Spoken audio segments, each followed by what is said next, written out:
De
la consejera que se La consejera se llama Heidi. Hola Marcela, ¿cómo estás?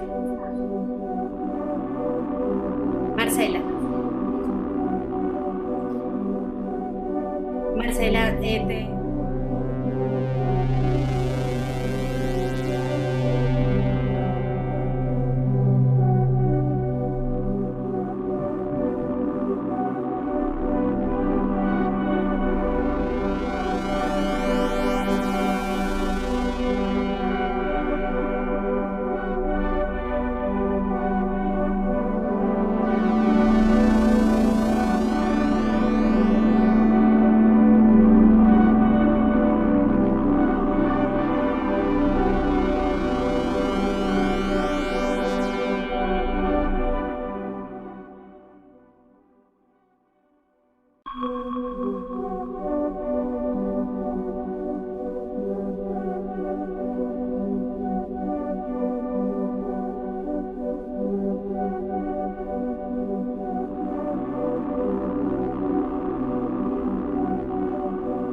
The commitment to close gaps and promote equality between men and women throughout history has shown several achievements that have allowed progress in the construction of a world with less gender inequality. In this sense, there are several studies and references that have made it clear that in most countries of the world, women today have greater access to the spheres that had previously been denied to them. However, despite the many advances, there are still gaps that have prevented the full development of women's freedoms. In response to these challenges, it is essential to continue working together from different sectors of society to advance in defense of women's equality in society. This is why EAFIT University, de Caja de Compensación Familiar con Fama, Pro Antioquia, the Antioquia branch of Andy, the Medellin Chamber of Commerce for Antioquia, Avon, Equilatera, Iguales, with the support of the Secretaría for Women of Antioquia and of Antioquia, are promoting a space for dialogue around the challenges and opportunities of equality for gender equality in the business sector to make visible the experiences and good practices in force and contribute to the achievement of consolidation of gender equality. As part of these objectives, the Alianza Empresarial por la Equidad, with the sponsorship of the Center of International Private Enterprise, produced the first baseline report and systematization of good practices for gender equality in the private sector. This is a fundamental input that highlights persistent gaps and problems in the area of gender equality, but also the relevance of articulated work and knowledge transfer to promote gender equality in the private sector, to promote diversity in the region. We welcome all those who join us in person and virtually to the seminar. We welcome Claudia Restrepo.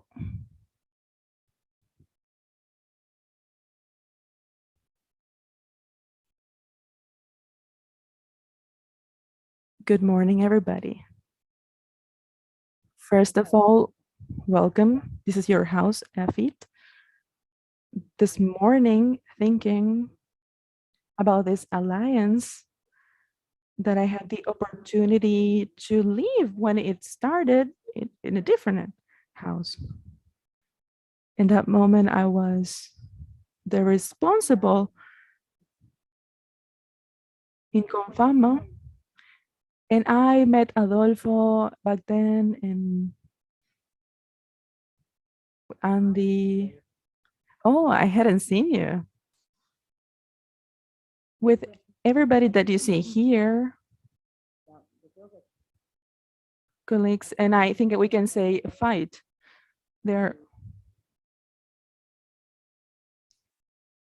and at that moment, I thought that it was so difficult for EFI to have a female director.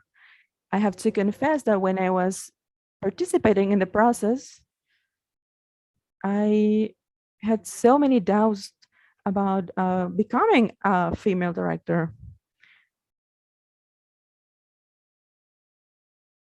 and not and not someone like me, because I'm not very conventional in permanently fighting to have my role, a female role.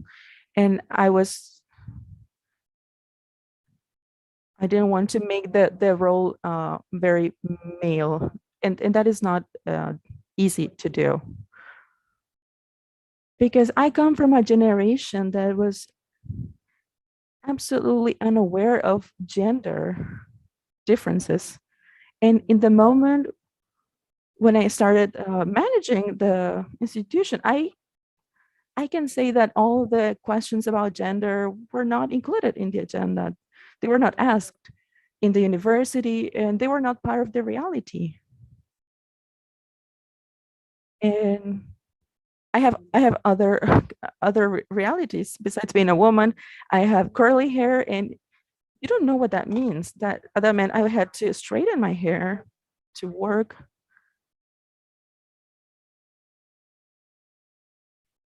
and that seemed normal. That seemed normal.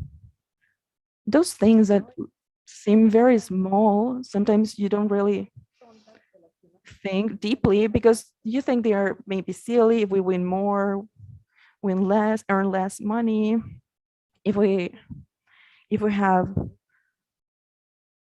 difficult advancing in our careers. And of course we have the data for that. We see the numbers. We clearly have a sticky floor, and we have many barriers, uh, mainly personal. Those are the hardest. And I say I'm a feminist, but I became a feminist because of me. I am feminist before me, not before society, because not not long ago, I can say maybe 7 years ago, when I started being aware of this gender matter that I wasn't acknowledging as a home. Because if 7 years ago you asked me, as a woman, you reach here, and I would have answered, I didn't get here because I was a woman. I would have said it didn't matter, but it does matter. It does matter that I'm a woman, and it does matter. And that delay in my understanding, that that thought that was not even,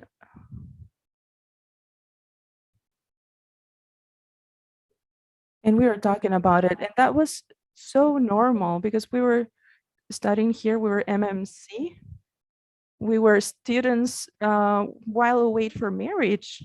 But that was very normal. That wasn't even shocking. We laughed at it. We were making jokes about it, about that situation. Because to be honest, we were born in a moment where that thought on a cultural level was not present. Not jokes or stereotypes. So many things that clearly are now wins that we can celebrate.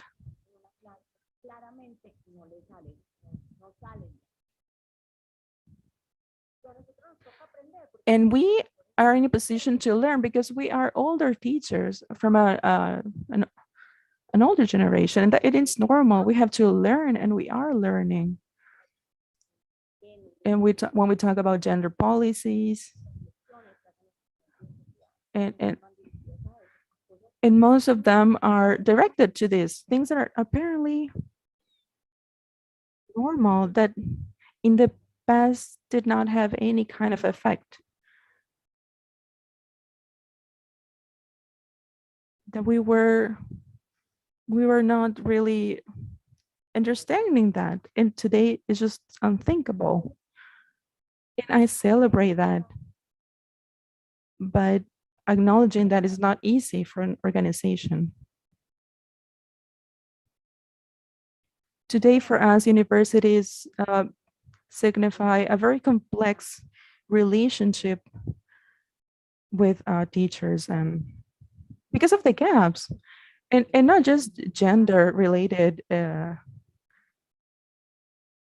because of our culture, our way of talking, our jokes, our relationships, and that before, and not even that long ago, maybe 15 years ago, 20 years ago, were were possible. And today, as a university, as an organization, we have the duty to learn the protocols, to treat these subjects, the sexual harassment, for example, the ways or the, yes, the ways that we approach people. And for a university, that is a that is a place where you manage knowledge, and we want to be always at the top of our game and move on. And that's when you start understanding the huge challenge that our alliance faces. And this is not just quality for university, it is also referring to us as a business, because it has to do with the way we face and approach things as an organization in this trust relationship that we have. And I was talking with Adolfo about this. The big challenge we have is that every institution has a trust relationship, because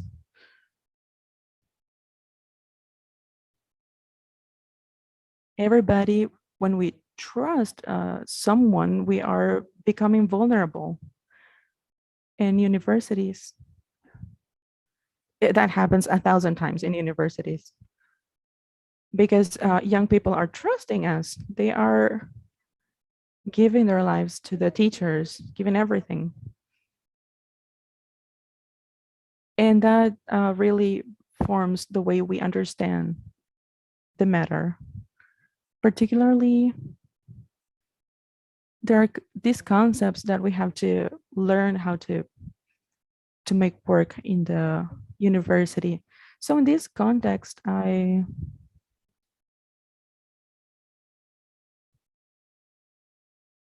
here we're going to see numbers, comments, conclusions. But most of all, I want you to not forget that here we have lives, histories. And since all of us have our own story and history, and we are related to each other through culture, and all of this is related to everything we have learned, and it has so many limitations and so many thoughts that we consider normal in the past. And all this conversation has to be directed. And of course, it ends in what? What does it mean in different salaries and so many gaps? And I will tell you a story. A few years ago, when I was in a list, a leaders list. It was the first time I appeared on a list of such kind, and they organized a meeting with women, and we were like 11 women among 100 people, and the conversation was directed to how do you feel? How have you felt this? And of course, we saw everything. We and of course, the shame maybe we feel as women when we're in power. The shame we feel as a woman in a powerful position. And what I remember in a feed, I was moderating a conversation and I was sweating. It was full of women activists. And it was so hard because we were all politically correct. We all were merit based. And that you're our example, women who are there, and that you feel ashamed of being women. And if you think that there is no a gender problem, that you think it's merit based. And of course, we were stunned. We were so in that meeting, or because of that meeting, we had that yes but no. Yes, I had them married, but have you ever felt, how can I say this, have you ever felt stopped by your condition of being a woman, and you don't even know if you had to leave that, like, so all of us, the 11 women there, and I learned something that I didn't know, is I wasn't aware of those invisible barriers that we as women set for ourselves. And at that moment, the president of Google in Colombia was a woman. And she said, we were talking about salary difference, why women and men have different salaries at the same position.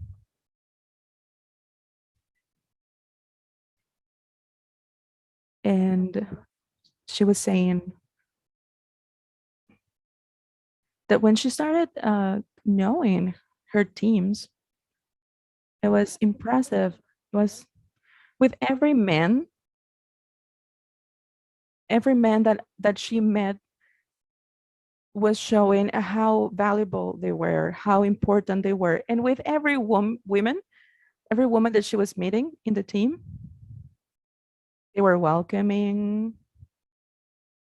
No women was talking about their strengths and capacity and we are here to help you.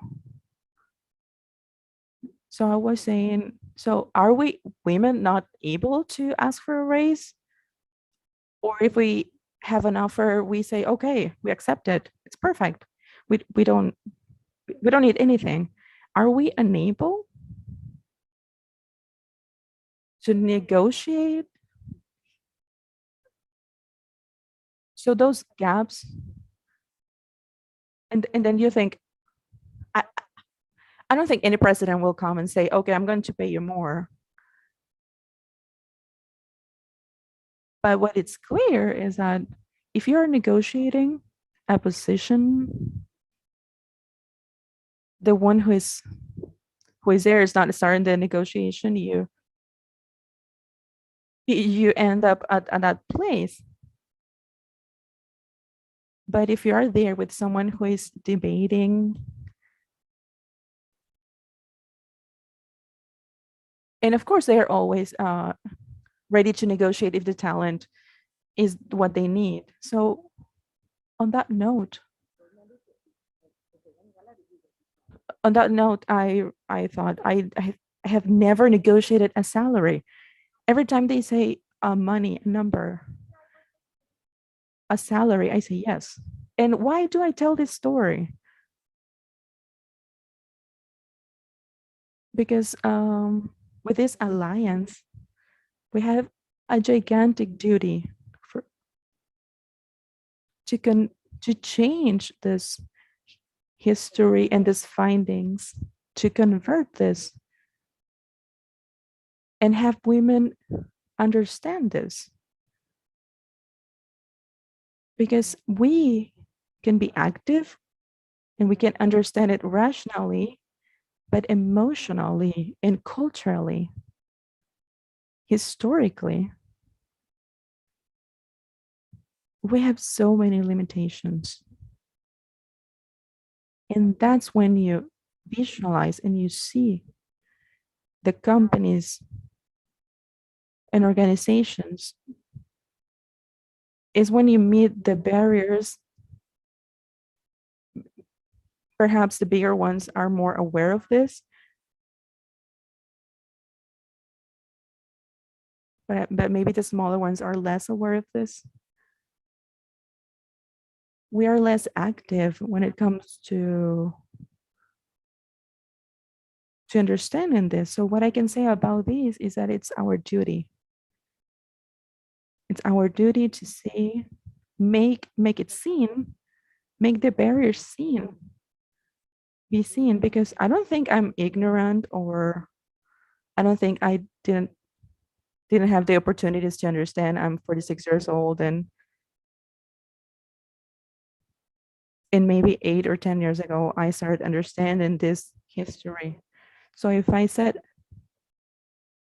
a parameter of how many women and men that we cannot understand this story,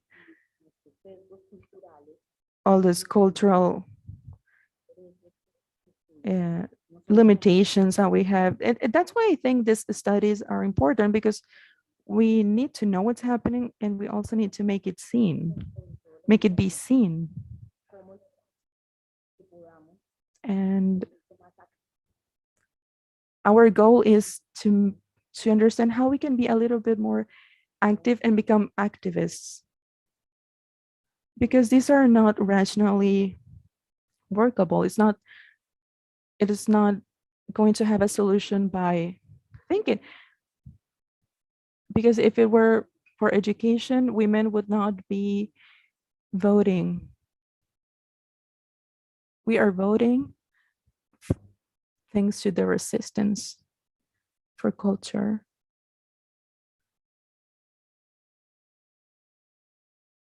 for the fight of the one that goes against the current.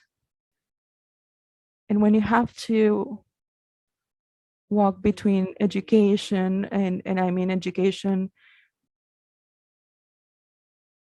when I say what we learn, what we see, and how to go against the current. And this exercise is important. And that's why I celebrate, and I am deeply thankful the help that we have had as an alliance, and that we are now thinking, working on this. And it's also proven that after gender, we can see all the other diversity. That when you think about this gender situation, women's situation, it's absolutely proven that winning this fight, we can win the other fights, the sexual rights, all the other society issues, and everything becomes part of the life of that organization. That's why women have a great responsibility,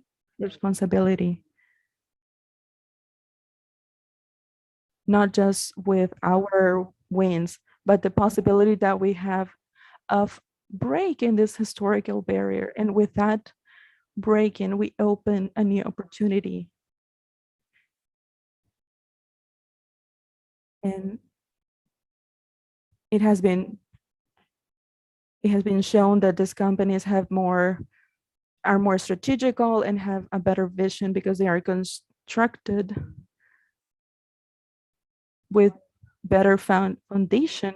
And we're just saying this to the companies that this is not just for social reasons.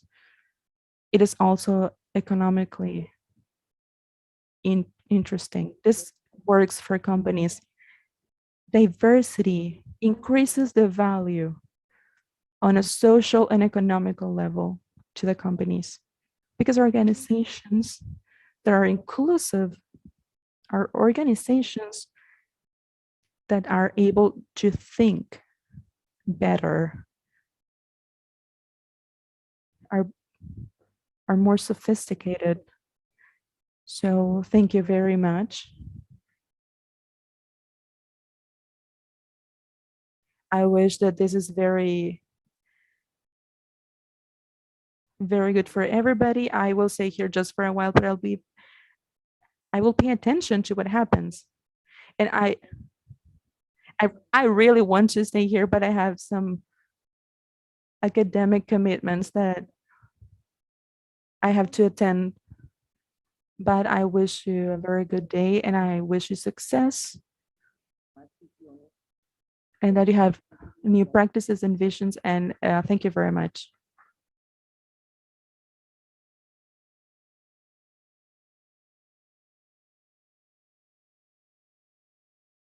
Thank you. Now we will listen to the words of John Semko.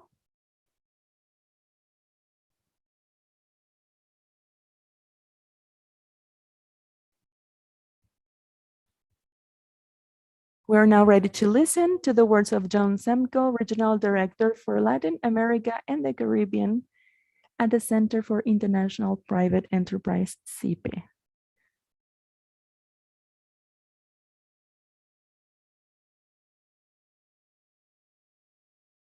Good morning, everybody who's present today. I want to thank the participation in this important event where we talk about gender equality. I want to salute the director of the university and the members of the Enterprise Alliance for Business Equality.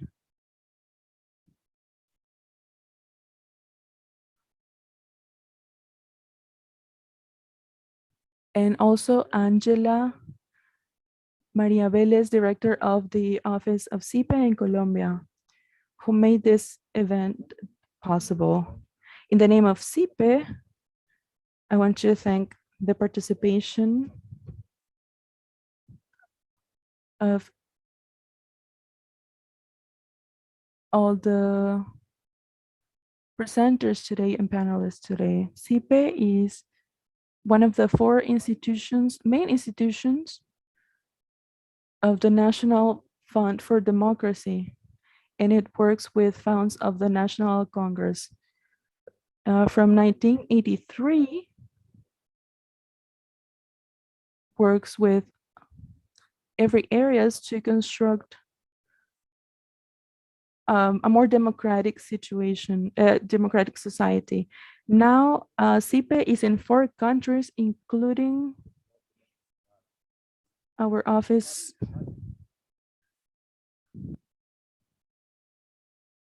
It includes business associations and regulatory forms, access to information, globalization, empowerment of women in the business sector. CIPE has made it important the participation for women in this sector and promote their leadership and guard their work with enterprises in the civil and social community.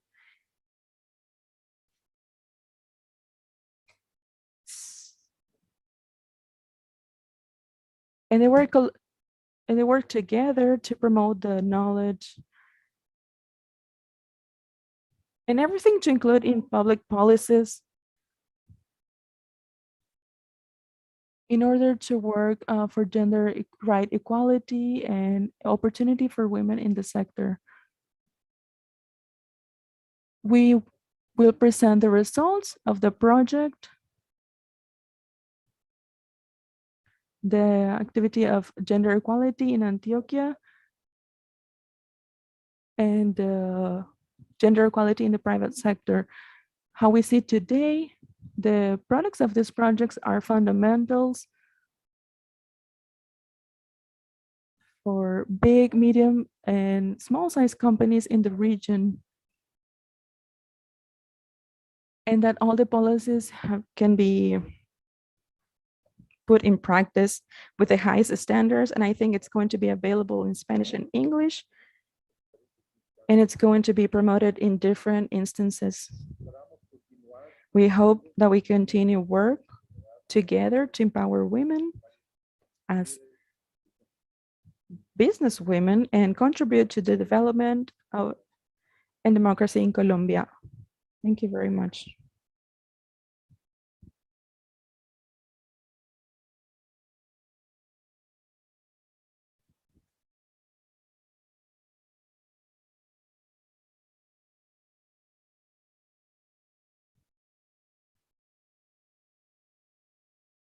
And it's also one of the priorities for the sustainable development on a global level. We call Connie Gonzalez, who is going to talk about the trends of gender equity in the world.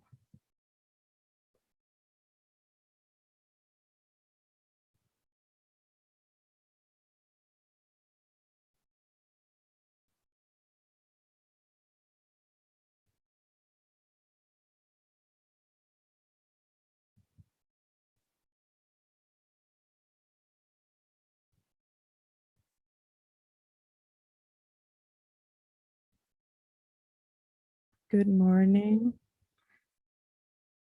Thank you very much for the invitation. The pleasure of being here with you. Thank you for the opportunity for working with you. Thank you for the director for sharing those personal stories. And I think her speech was a very good introduction for what I'm going to present now, and was a good summary. Thank you.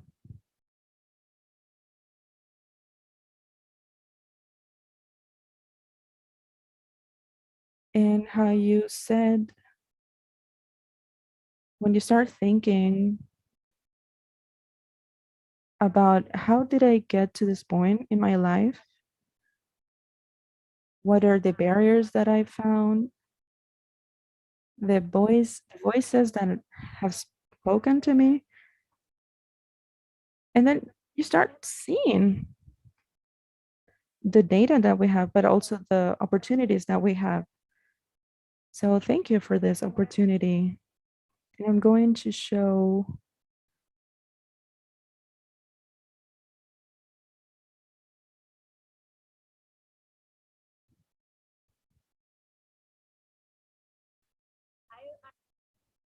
there are some parts of this presentation. There is a small introduction.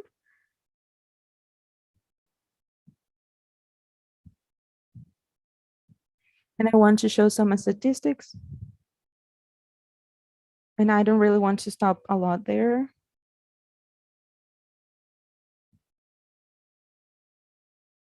And we see some conclusions and results from studies in the world. And we also have many companies here that are studying this matter, and they have some results. of what you can call good practices or things that you can do to improve these institutions. And we also have some recommendations that are the result of this research that we made together.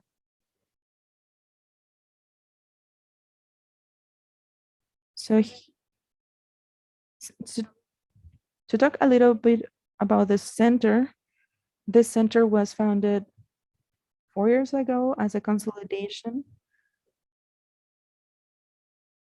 of maybe the last 40 years.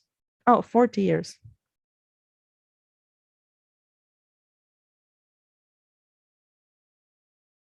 And the projects with Commerce Chambers Association.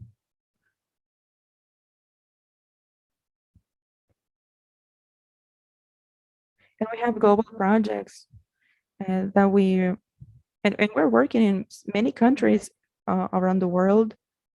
And what's good about this is that we can take the knowledge from one country to another.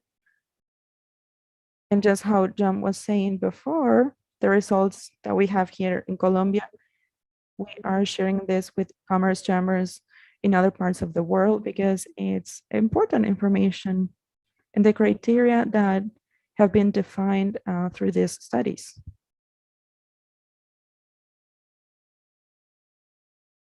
We work in 3 areas.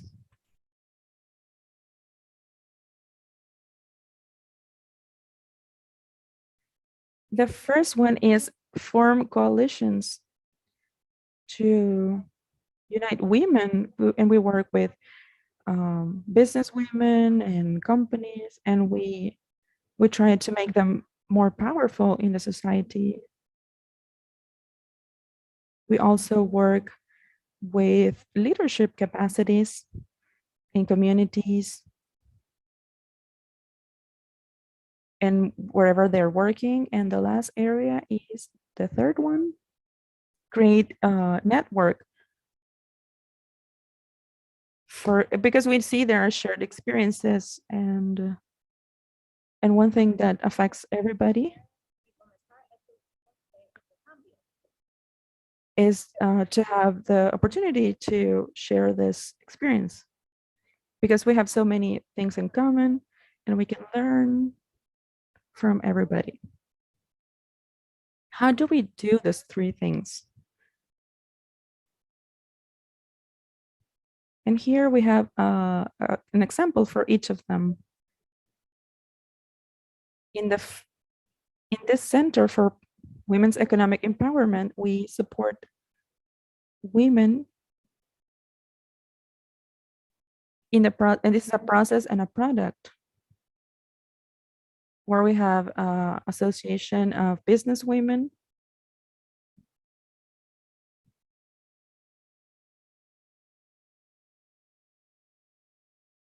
so they can see and overcome the barriers that they find in their society.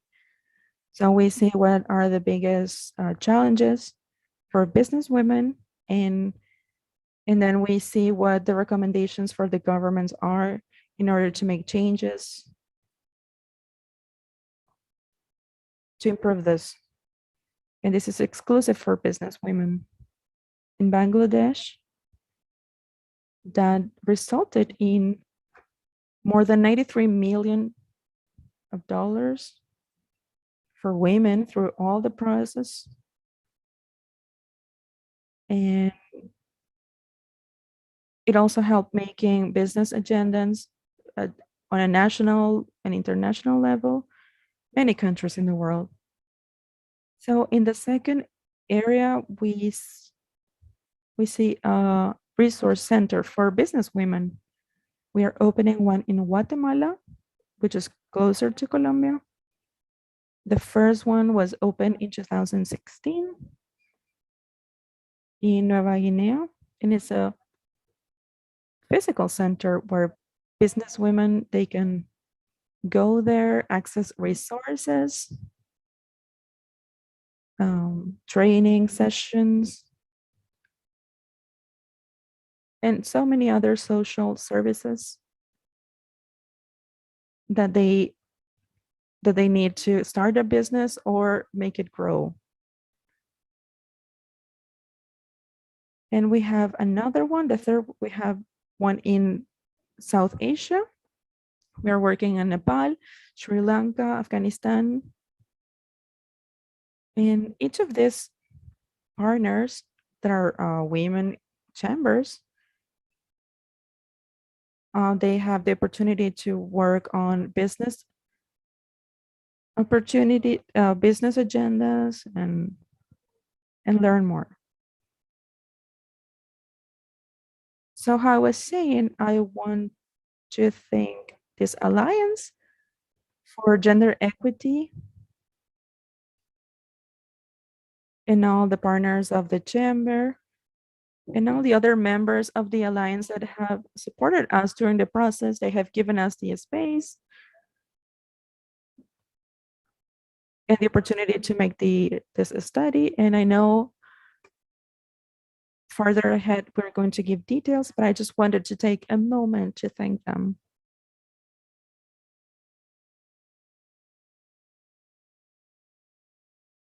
What is gender equity? And what is the difference between gender equity and gender equality? When we talk about this, we're saying that things are equal.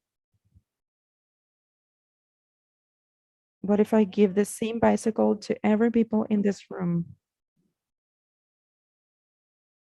That is equality. Uh, Men and women are having the same bicycle, the same thing. When we say equity, we are talking about cultural matters, historical matters, personal situations. So if John is taller, maybe he needs a bigger bike. But if someone is shorter, maybe they need a smaller bike to be comfortable and use it in the best way. So when you say equity, you're considering those individual differences, cultural differences, and historical difference. And so you give everybody the same opportunity to have the same success. And we have seen in companies that consider this matter of equity and equality that they have bigger earnings and have better results. So as it was said before,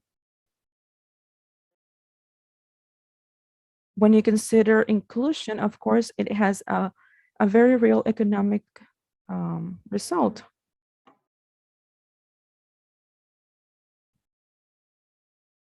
So we've seen that teams with different perspectives are a lot more efficient and they're better than teams that have only one kind of people.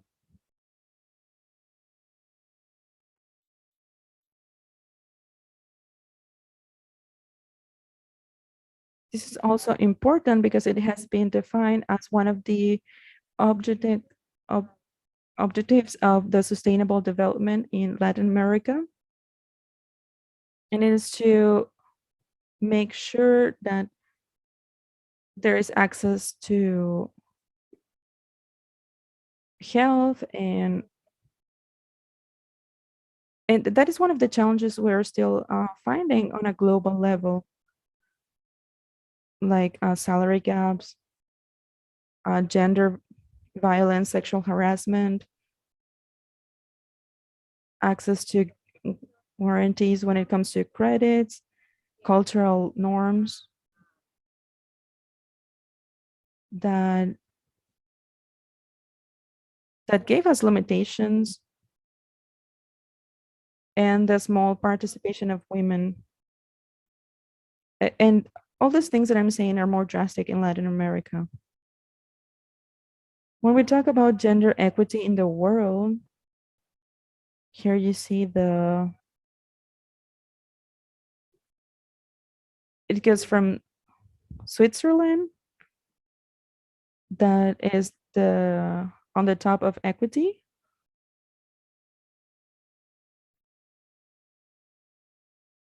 And what we see is that countries, they offer more benefits and protection for women. They have more women in leadership positions. They have more laws about this, and they guarantee the human rights and women rights. And we have countries where we have seen some advance. And if we talk about the subject of where are women in companies, we see we see that women are more in service positions, and we still have challenges to see women in engineering and in informatics and others. So with the impact of the pandemics, we saw that the sectors more affected are those who have given more work for women. So that means that in this pandemic scenario, most women have lost their jobs more than men.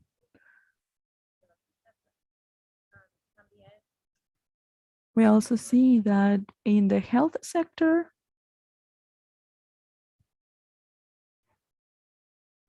we see more women there. What's important about this is that we see how it's been changing, that companies have changed the way of making business. There is a whole digital transformation right now, and the companies that will be more successful are those that can be adapted to these digital operations. So as you see there, we need women. We don't see many women there.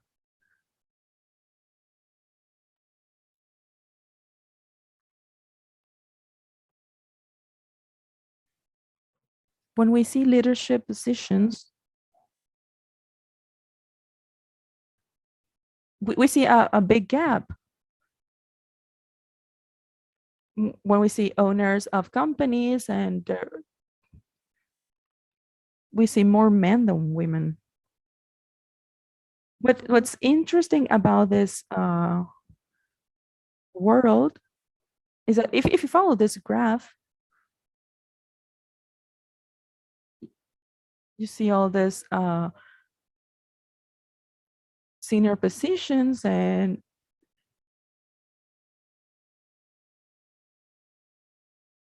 if we see this, we say, okay, if we have so many women on level 1,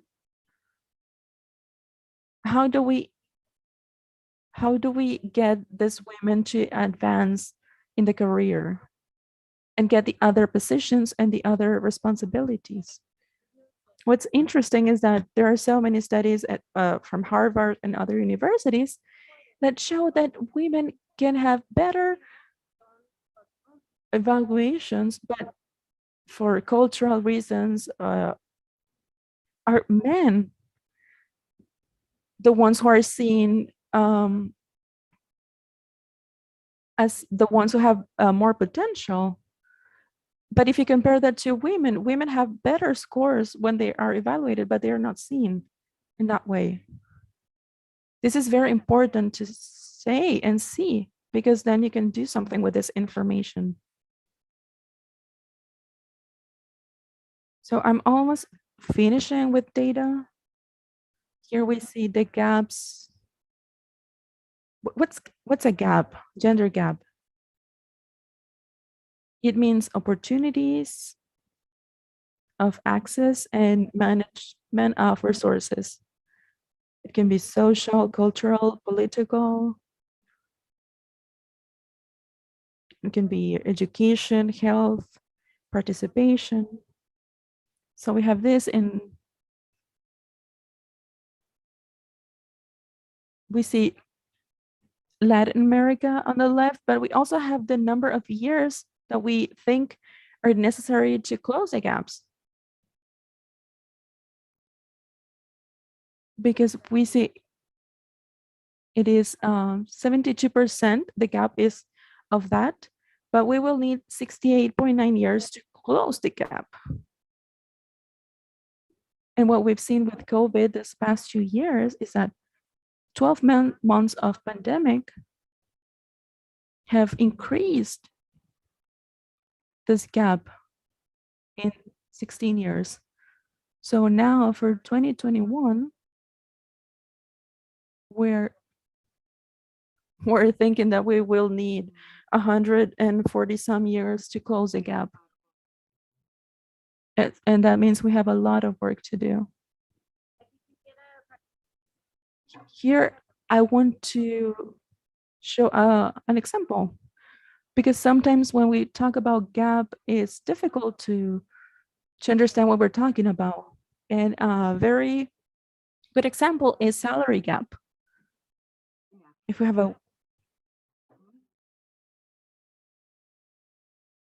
have a woman and a man in the same position, and it's a different salary, because the man says, see, I deserve more, I was earning more in my past position, and women normally just accept what's being offered. And there are studies for this that confirm this data. And we see, when we talk about salary gap, there are countries who are in the worst position are Peru, Brazil, Mexico, Argentina, and Colombia, where women on average are earning 48 to 68% of what men earn.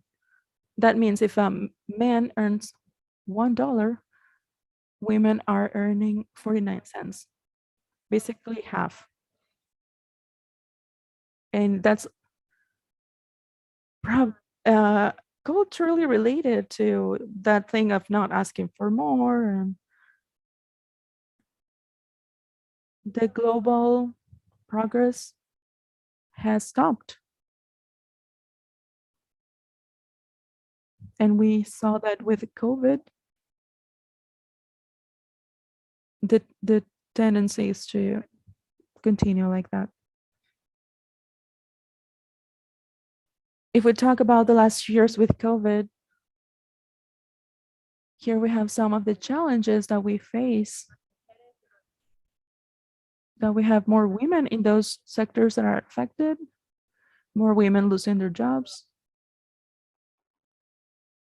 When companies have to cut hours or personnel,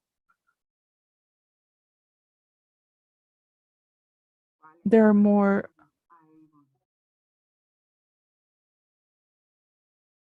responsibilities that fall on women when we talk about, for example, closing of schools, or people who are sick, who takes care of them. We see that we have more connectivity and with other people, and unfortunately, we have more situations of violence. We have some specific statistics here, where we see the workforce of women and men, and the differences between men and women with child or without child. If people need a double shift of work, normally women are the ones who have to take care of children. We also see a study of the World Bank that identifies some of the sectors in terms of challenges for companies, and we have seen some of them, like mobility, like if a woman can travel just as much or easily as a man, the payment for work, if they're married, paternity, if there's protection,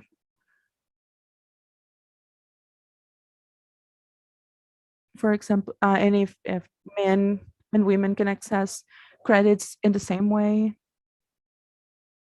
And we also talk about pensions if there is a retirement age and if it's the same for women and men.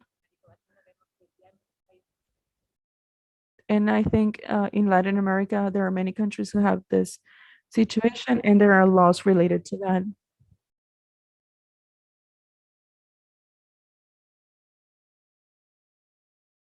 For companies are the economic empowerment, the work equality and salary equality, and women in leadership roles. So seeing this, maybe this can take us to the solutions. So if we see there are challenges, but what are we going to do about it? We also see in many studies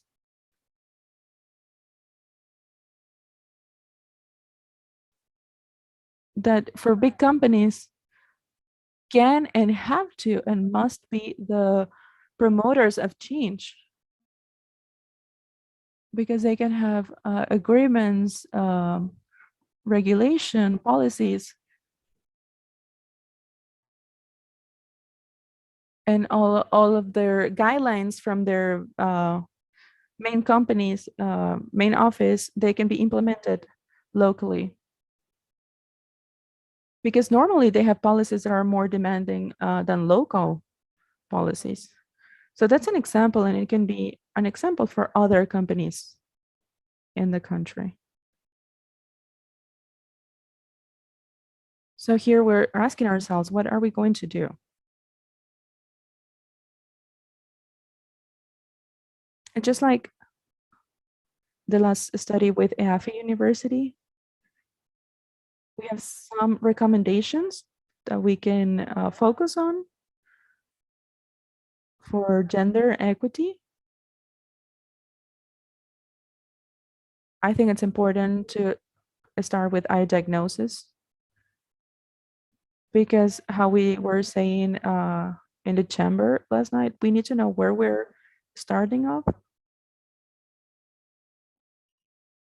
We need to know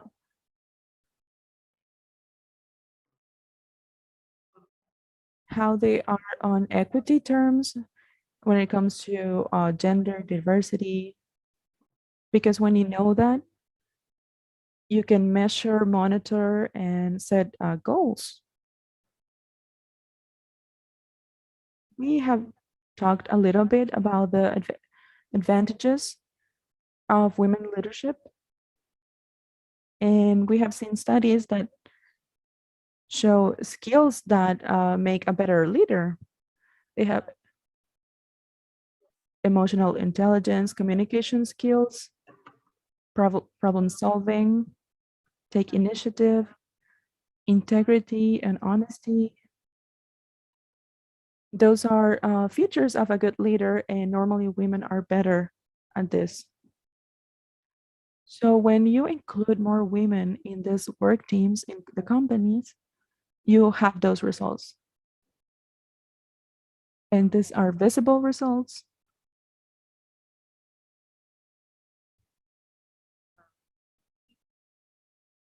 We're talking about the environment and in the company and everything that's important for the success of the company. And to conclude, I wanted to give you some examples and suggestions of on how to promote leadership, because we know that it's important to include business women, and now how we do it. These are some of the recommendations that came from the study.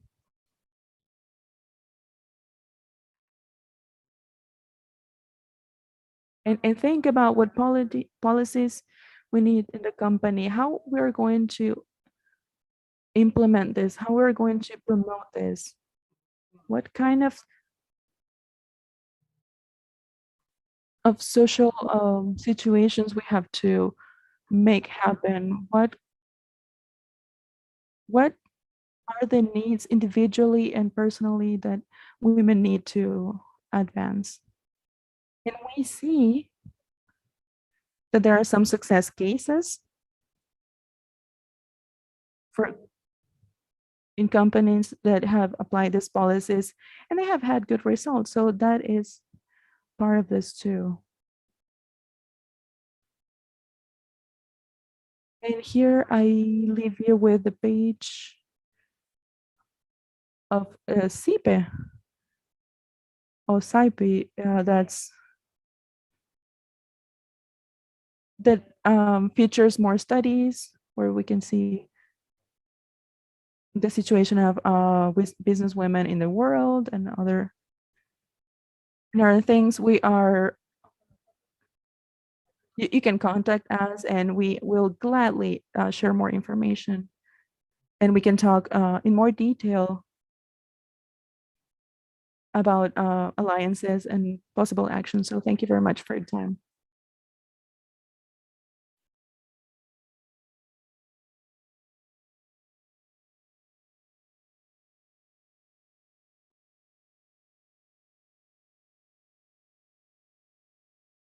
We appreciate Connie Gonzalez, Senior Program Officer. In Colombia, the national government has taken a key leadership role in promoting the closing of gender gaps in the country. We welcome Heidi Gallo, Presidential Advisor for Women's Equity, who will address this seminar with a few words on the work of the office in partnership with the private sector. The advisor is with us in a virtual format.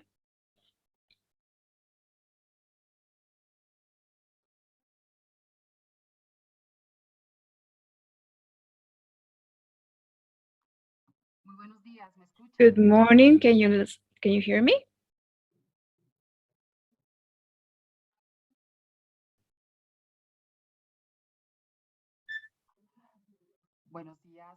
Good morning. Can someone please confirm that you're listening to me so I can start?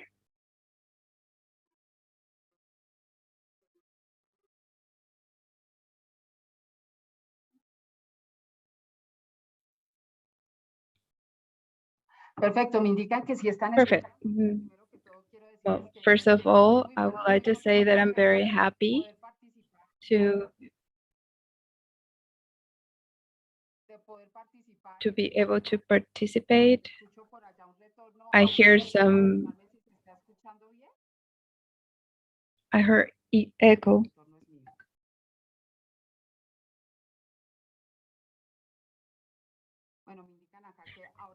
Well, now it's working. Okay, so I was saying I want to say hello to all the participants, and I'm very happy to be here. We would like to be present in Medellin, supporting this very important uh, topic, which is the Business Alliance for Gender Equity. I I want to show you uh, some slides, but I would like to highlight all the organizations that are part of this alliance. That the director was indicated from CIPE. It's a topic that we have as a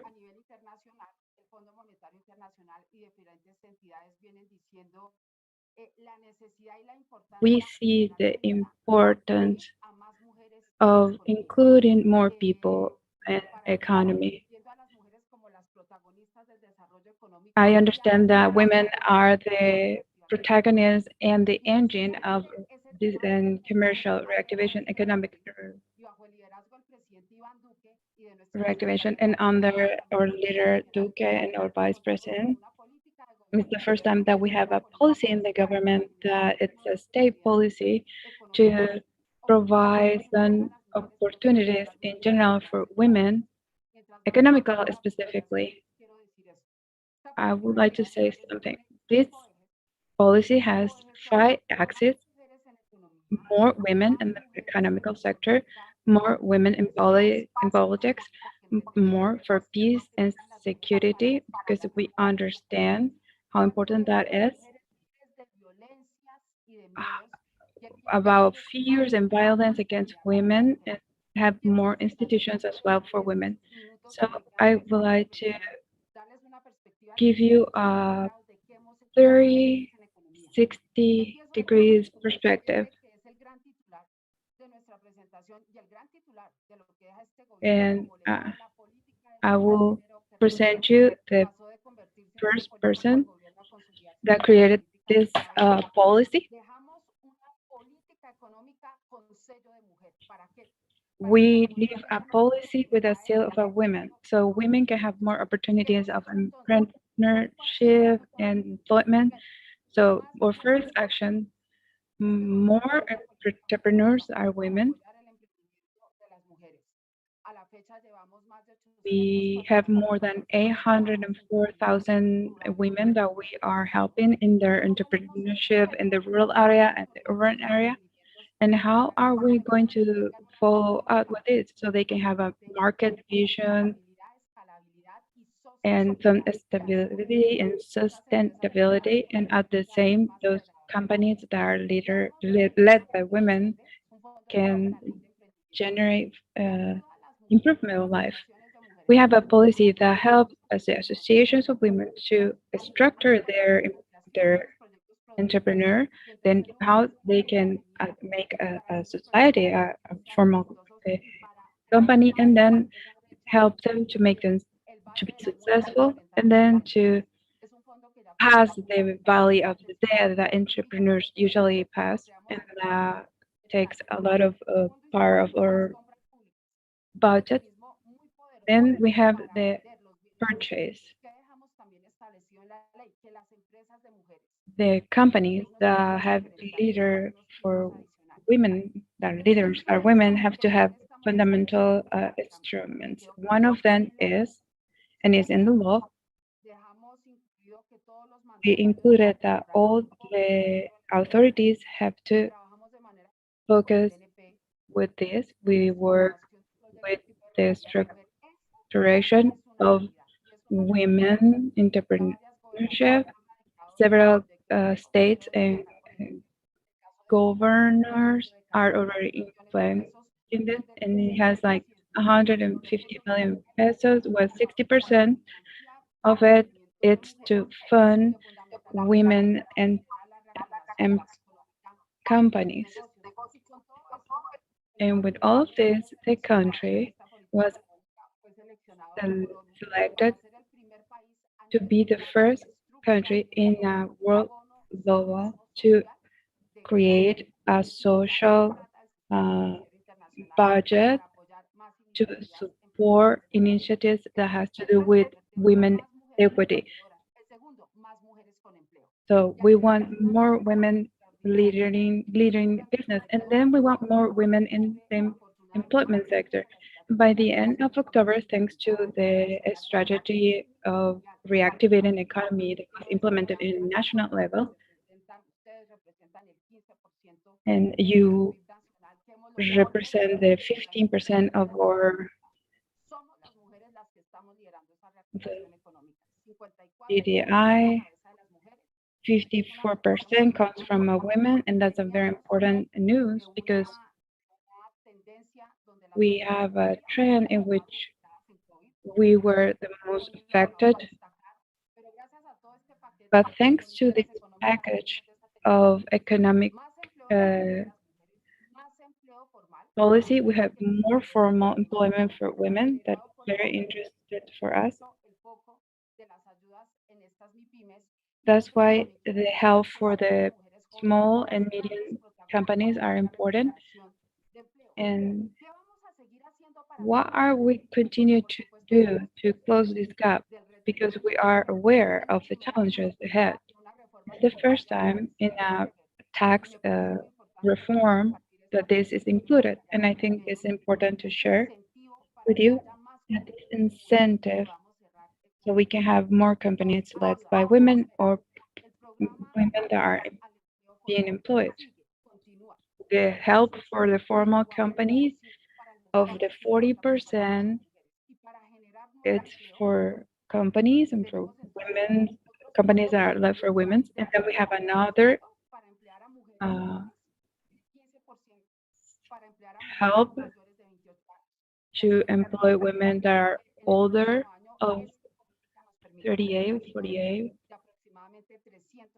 and this should give us 345,000 more employments for women. And in all the parts in the country where we're having this has to do with infrastructure, energy, and construction. The president gave this mandate to all the companies to implement this so we have more women. And we have three fronts and initiatives that, that we are doing with one of the companies. We are implementing an initiative that means we build at the same time. Construimos a la paz. We want to involve more women in construction. So we had more women leading businesses, more women that are employed, and more women in high hierarchy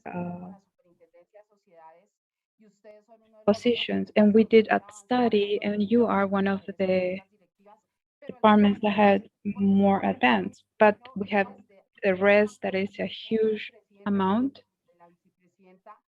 But by orders of the president and the vice president, they sent letters to the all commerce chamber, commerce, and biggest companies to improve and implement these policies so they can have this 30%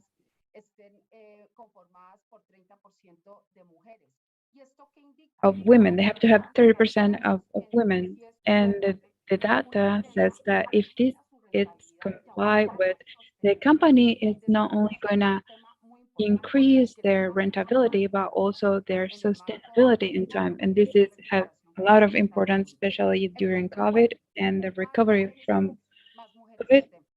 More STEAM, STIC and STEM women have a digital gap. Maybe this is one of the biggest that women have to face. And what the forum indicates is that the biggest problem that women have is understand technology or be part of technology. So we create a policy from the Ministry of Science and Technology and Innovation and the Education Ministry.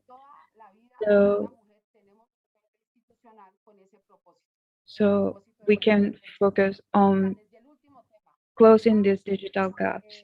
And the last point is more equity in economy. And that's the biggest wall that we face when it comes to part of the economy. If we have our company or we are employed by our company, it's when we have the most challenges to be able to be promoted or achieve the balance between our private life and work life. I would like to highlight that we are working also with the Treasury and the Congress. And today, I would like to invite you so Antioquia can also be implementing this law for the rural women that are the ones who have more on them. We would like to give them a credit line, and we can give them a risk assessment and lower the interest that they loan and can be the best for them, and maybe exonerate up to 3 months of the payment. So today we have a policy that is a seal for women, and that has a lot to do with the Alliance for Gender Equity. I think we couldn't see the presentation that I wanted to show you, but I would like to highlight that some examples of companies from Antioquia that are being top. We have the Grupo Argos that has a credit line for those who are implementing gender equity in their companies. These are the type of initiatives that help us to have a balance.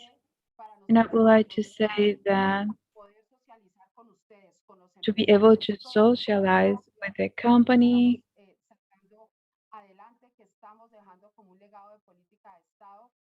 we're leaving a state policy that has to do with the business area and the main alliance that women have to be able to progress in our rights.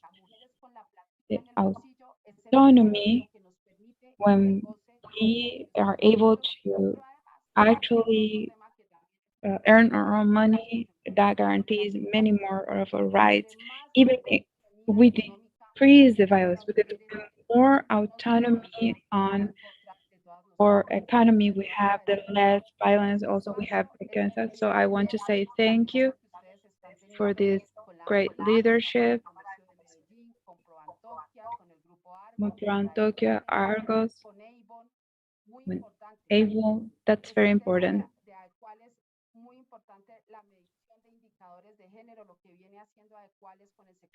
This policy that we are doing on a Colombia level and Latin America with the private sector, it's very important. We are also have another one that has the same process that we are doing to improve the gaps on gender. We have many companies in Antioquia that are registered that we know are doing an extraordinary work to increase the leadership of women, women that are own of their own business, that they are the biggest protagonists of the development of the economy and the engine of the reactivation of the economy.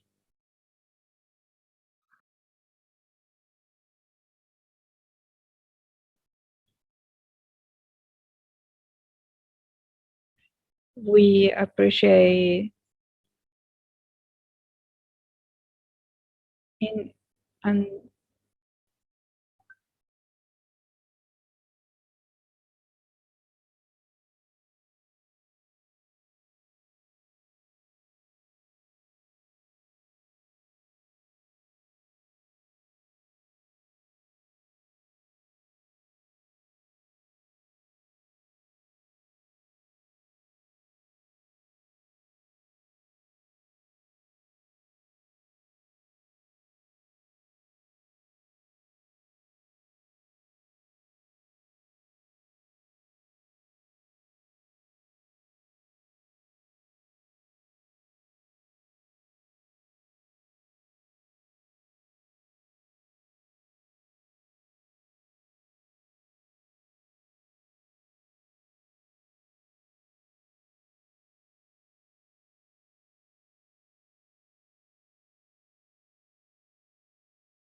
Cuando hablamos de los temas de equidad de género No, en la empresa, no me llega, David. Altera particularmente ha tenido una importancia para las empresas. Ahí lo tenés. A ver si me llega. Ahí sí, ya. Dale, David, no la veo en la pantalla. Mándamela, mándamela.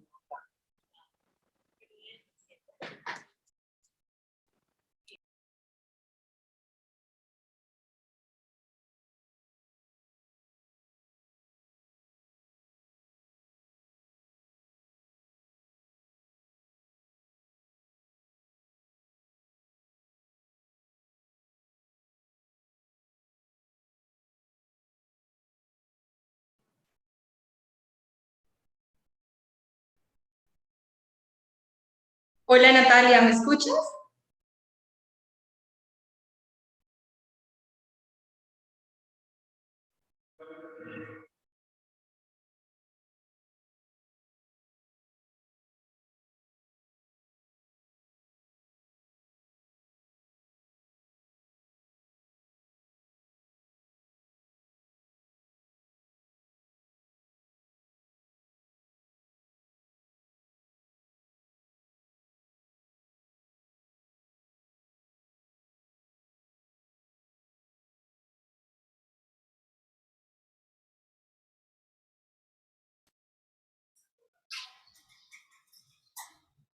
Sí lo tiene Arturo. Sí, aquí lo tengo.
Hola Natalia, ¿me confirman si me escuchan, por favor? Yo lo hago en español acá.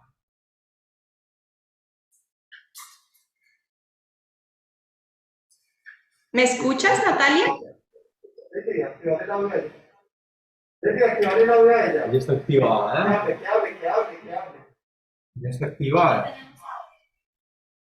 Natalia. ¿Será que cuando él la llama cerró los micrófonos le dejó de funcionar? Pero yo acá la escucho. Yo Natalia la escucho acá.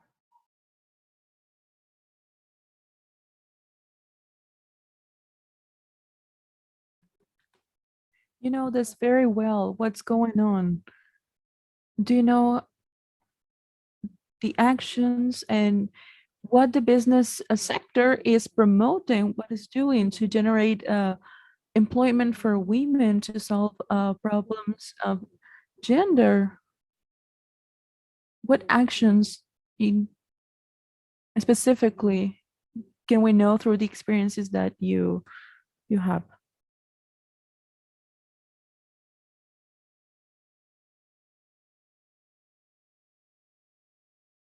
This alliance that's turning one.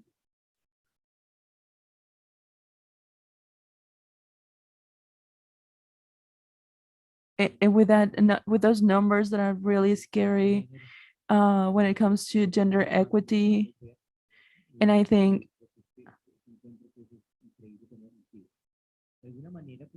in a way, in Andy, we talk with companies in the country, companies that have big responsibilities in the development of the country, the economic development, but above all, in the role that they have in the Colombian society.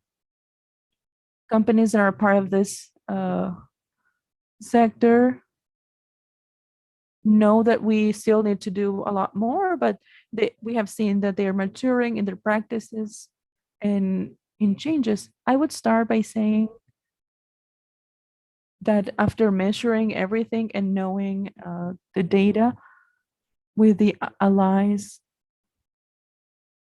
and with Andy and everybody involved, the first thing was from that diagnosis, understand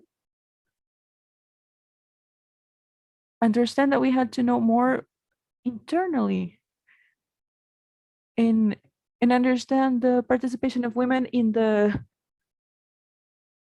executive board and knowing the executive boards that are formed by representatives from the companies and that board forms another bigger nationally known board. And we wanted to create something like a forum because it's very big. It's something like 30 members because there's every region. And what we saw there in that meeting is that we would see this matters of gender equity and we would see that mainly men were forming these executive boards on a company level and national level. And that was something that we could not just change because we're not to, it's not our fault that they see a man and they assign them the role of a president. But what we thought as a group is to have a conversation with the business people and how can we integrate women to this board. And of course, the president was not going to quit his position. So we created a gender equity committee so we could discuss about how to incorporate more women. And we decided to create 3 new positions because we could not just replace people who were there, just take them out because it had to be a transition, but we had to take actions. So creating positions exclusively for women. So we had a national call to have all the presidents or vice presidents or members of executive boards of the companies, first, second level leadership positions, that so they could apply to form this board that we were mentioning and have participation. And we saw nearly 60 women, first and second level positions.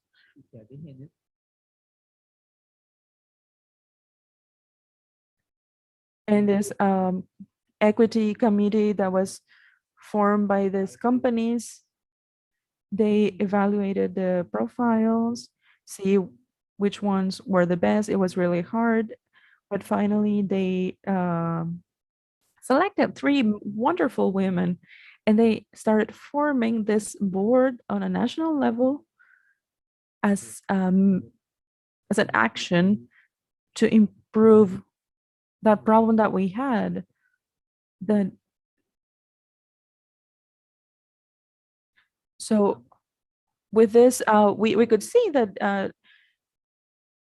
the business people, they said, we acknowledge this and we will take actions. So I was listening to what you were saying, and it came to my mind something that happened to us in the Commerce Chamber.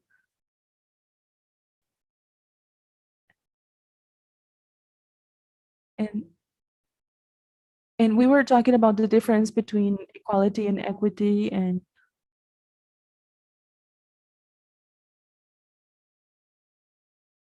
we always had this calls for positions. It was always open to everybody. But when we started being more aware of this, we started seeing this through the gender eyes. So if we have 5,100 people applying for this, we were seeing like 200, 250 women in that big number. Of course, we had 5 winners from 32. But we were thinking, how can we approach this before the call?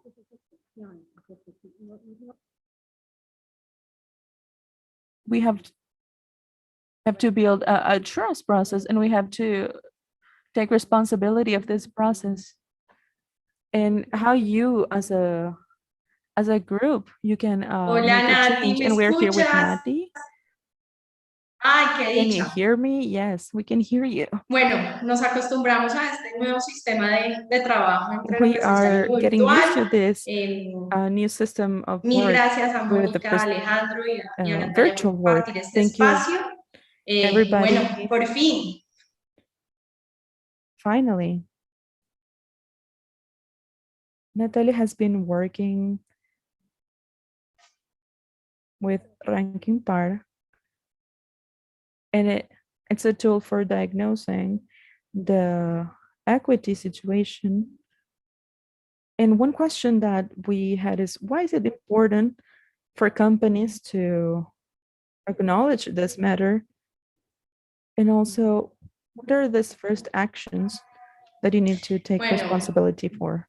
3, yo considero que son, o desde ahí cuáles consideramos que son las razones Which fundamentales we think por las that cuales are the medirse en fundamental equidad de género. reasons 2, in gender que equity. tal vez resultarían, o la primera tal vez resultaría Maybe ser the first obvia, y es que somos el 50% de la can be población obvious, a nivel that we mundial are y en todos los 50% of the países. Representamos population. ese On a 50% de la fuerza laboral global que hoy por level, hoy we no represent se the está 50% of the aprovechando. workforce, and today that's Trabajar not taken y advantage apostarle a of. la equidad de género cambia la vida y la cultura de las And when you organizaciones. talk about gender Tenemos equity, you have to mejores change aspectos en temas de the cultural innovación, de views of diversidad. No hay nada society. más rico que trabajar en un equipo There's diverso, nothing de more multiplicidad de beautiful ideas. than working in a Esto diverse group. tiene, digamos, implicaciones en aspectos de innovación, datos que This se han has to do with recogido desde innovation, distintas esferas. data O sea, that una has been empresa cuando tiene diversidad, gathered cuando from tiene equidad de different género, spheres. When es you 6 have veces más diversity, when you have innovadora que gender aquella equity, que it's six no lo times more tiene. Por innovative aspectos de than those who don't reputación have y this de ver vision. cómo las empresas se And vuelven when it comes to un actions and referente en how términos do you get de companies to mejor become referent or become ventaja comparativa frente a aquellas que no las better, hacen, y algo and they que en have la de cuales hemos trabajado advantages. mucho, y es una de las And apuestas a nivel one, latinoamericano, y it es is one thing that darle we have worked a lot ese with. contenido a la rentabilidad, And, al and it's desempeño financiero. Es decir, que talk trabajar en about equidad de género es performance. un buen negocio para las empresas. And Los it estudios is que a hemos good thing hecho for desde companies. The hace studies ya that we varios have años en compañía, por ejemplo, performed de el for CESA many years y now, de apoyo consultoría en Perú, nos dejan ver working que with desde las mediciones ya de ranking par, others, reafirmando estudios a nivel internacional, con we data de have been able to Latinoamérica, con data de see Colombia, with data from México y Latin Perú, America and Colombia, que Mexico, Peru, apostarle a la equidad de is género that nos bet permite on tener gender un mejor equity desempeño allows us to have financiero a en better indicadores como el economical ROA, que sabemos que para los development empresarios es uno de los and performance. indicadores fundamentales And para that would be entender one of the cómo le está fundamental yendo a su indicators to see empresa. how they are Tener, a partir de doing esos as a datos, company, tener and más have mujeres, por from ejemplo, with en those las juntas o mesas directivas numbers de and las with that data, organizaciones, nos have puede women in representar this executive un boards incremento del ROA de can hasta un represent 13%. an increase of Comparado con 13%. aquellos que no lo tienen. Y en términos, por And ejemplo, when de it comes aquellas to organizaciones que organizations involucran todas las that acciones involve que all the actions determina that determine el ranking par, pueden tener the una ranking part, mejoría de hasta un it shows that they can 25% have an más improvement en of su indicador de up to ROA frente a aquellas que no 25%. lo hacen.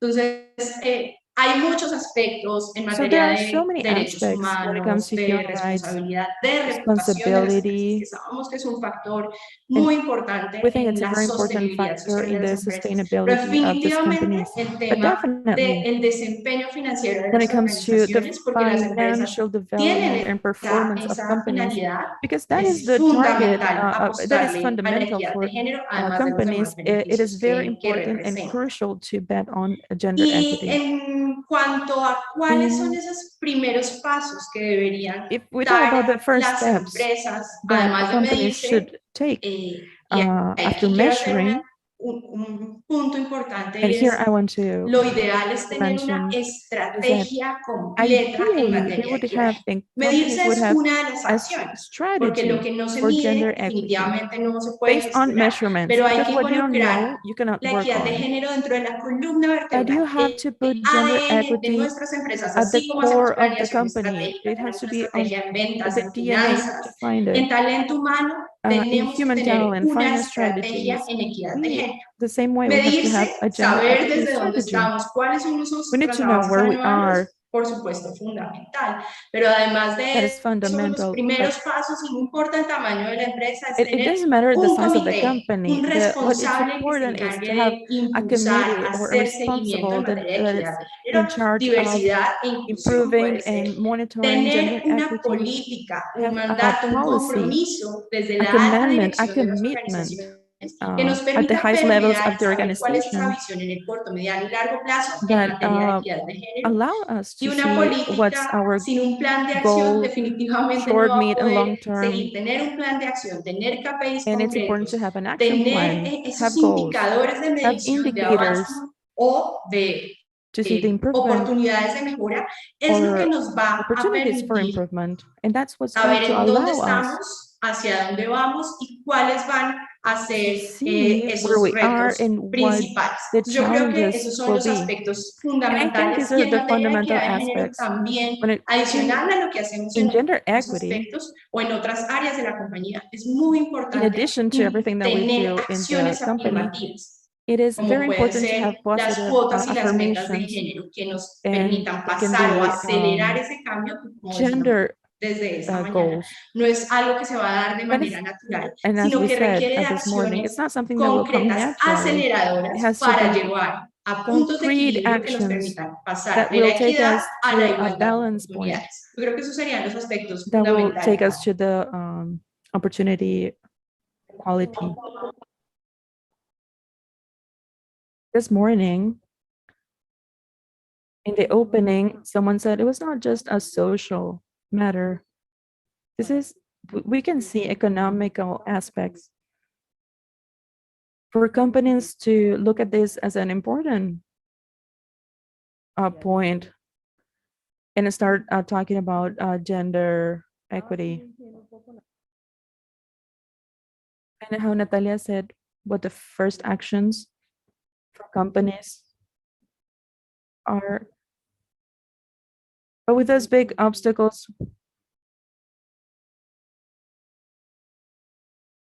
it's important to adjust and start an action plan in the company. In Equilatera, we have identified first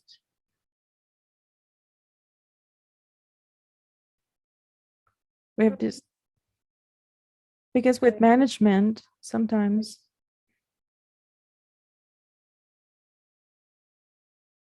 they don't connect this idea to the business world. What does it have to do with the business world? That's not very evident. So I think that a very good action is a way for management to be educated, understand, and learn about this. And what does this have to do with daily activities? One of the first powerful actions is that the high management understands, learns the concept, and knows how to connect it with business. Because it's important, from the moment a business person understands this, they can make decisions. And if they have to make decisions, they will learn more in depth about this.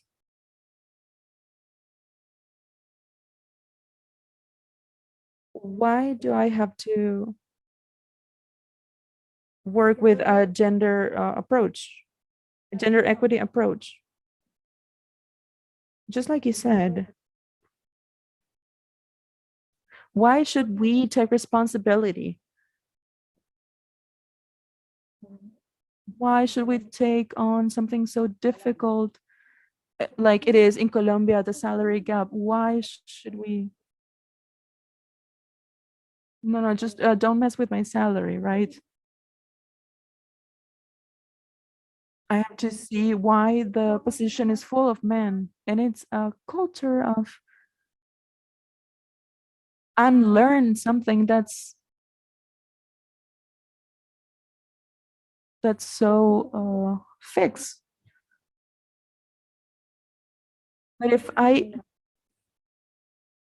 put aside some places for women, am I discriminating men? But when you're taking on gender equity action, you're not discriminating. It's taking responsibility. If I have a position with different percentages of women and men, what that position needs is to be seen with a gender equity vision. So what they need to understand, or we need to understand, is that is an improvement.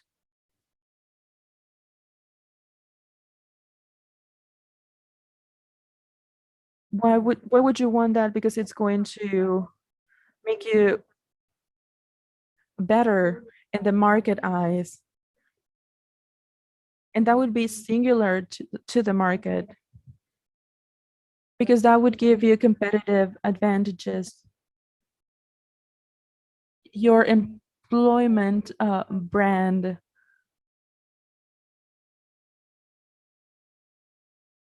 And the decisions will be made based on how you manage your talent, human talent, and how you understand a position. People will want to be there. That will invite women to be part of positions that naturally, and for all the reasons we have talked about and we have discussed, that when you talk about like welding, that's normally for a man, but why? Those questions are important to be asked when you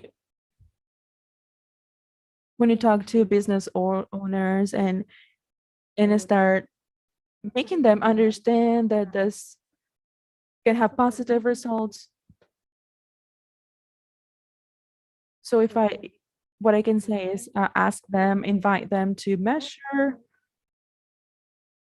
and have a work plan. And we produce that known as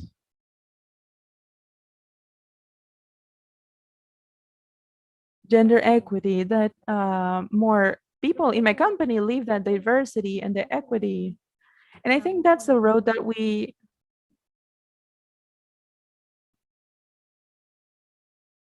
and that is what we're doing with those companies that have not started working on this. And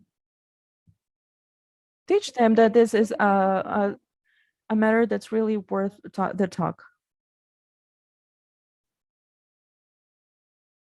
Like the way you mention with what you've been working on as a group of the industrial sector. What do you think we can tell the business owners, business people, businessmen? How do we tell them that we need women in this decision making spaces?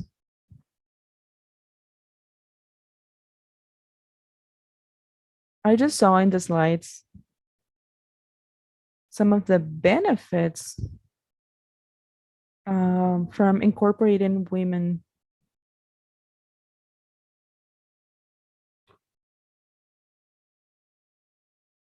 The economic benefits and all that. That's okay. That's good. But we want it. We think that's okay, but we want to approach this as something that has to be done, not just because it has economic benefits. And if they do have those benefits, it's wonderful. But we want to approach this on a national level with all the companies and to talk with everybody and talk about why gender equity. And the conversation is about knowing that there is a problem and not just worry, but take actions. And it's a conversation of how companies behave, what they do. Normally, we don't make emphasis on this.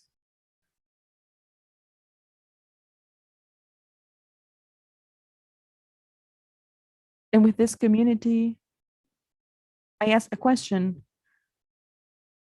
and I had an answer that I'm going to cite. And I'm sorry if it's not very precise, because they say it's a question with some venom, poison, because it has two sides. Because we have been structured to be more obedient, and it's somewhat unconscious. It's something that you learn a long time.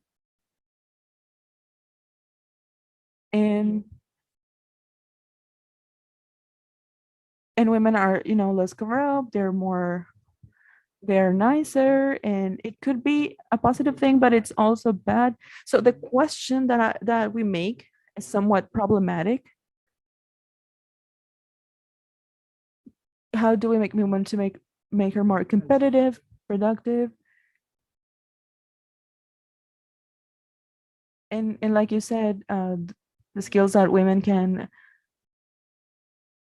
add, make better environment. But they saw it as a problem. The question was a problem. because we need that low level of access, not just in the companies, but in the executive boards. And it's not something just that comes that has to do with money, but it is a problem. And we have a problem that's this program has like 13 steps. It's a formation program. Have more women in directive positions. There is a list of subjects to train. And see people who are in business, but they are not in executive boards. And how do you form women to be there? And we also created a database with their information, with all the lives, all the skills, and that they can form executive boards. And then we invite companies that we invite them to include this database in their companies. And it's a relatively young program. We've been like 7 or 8 months with that.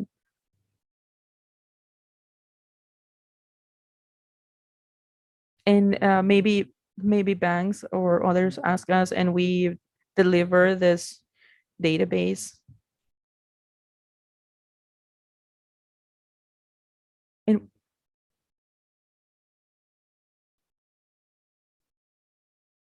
but it's not something that we approach as a economical beneficial action, but because it is a problem that we have to solve.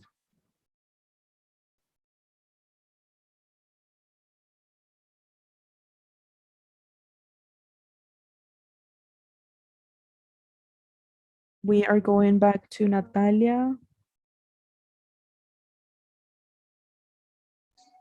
And it's something that we discussed in the morning. And we have some statistics from Colombia.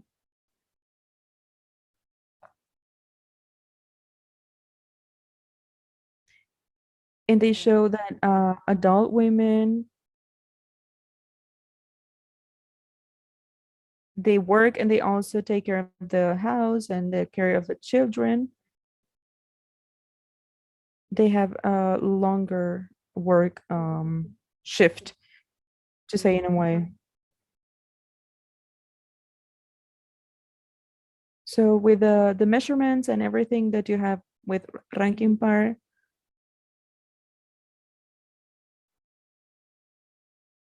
how do you approach this personal space and the workspace? Bueno, Natalia, perdonen que ya este año de trabajo arduo ya nos hace estar demasiado cercanas. Les voy a robar 30 segundos para me quedé reflexionando el ritmo de Alejandro antes de hablar del tema de la redistribución de roles, y es que más que llenarnos de razones por las cuales trabajar en equidad de género, creo que no hay ninguna razón valedera para no hacerlo. Da más plata a las empresas, nos hace ser mejores empresas, nos hace ser una mejor sociedad. Entonces creo que me voy a plantear esa pregunta a partir de ahora. Mi respuesta va a ser negativa. Dame una razón para no hacerlo. Y pasando un poco a los temas del balance vida-trabajo, yo creo que desde la experiencia que hemos tenido de cuáles en todos estos años de consultoría, hay varias cosas importantes que hacer. Uno es escuchar. Necesitamos saber cuáles son esas necesidades en materia de hombres y de mujeres para la redistribución del trabajo. Este no es un aspecto solo de beneficio o que involucre a las mujeres.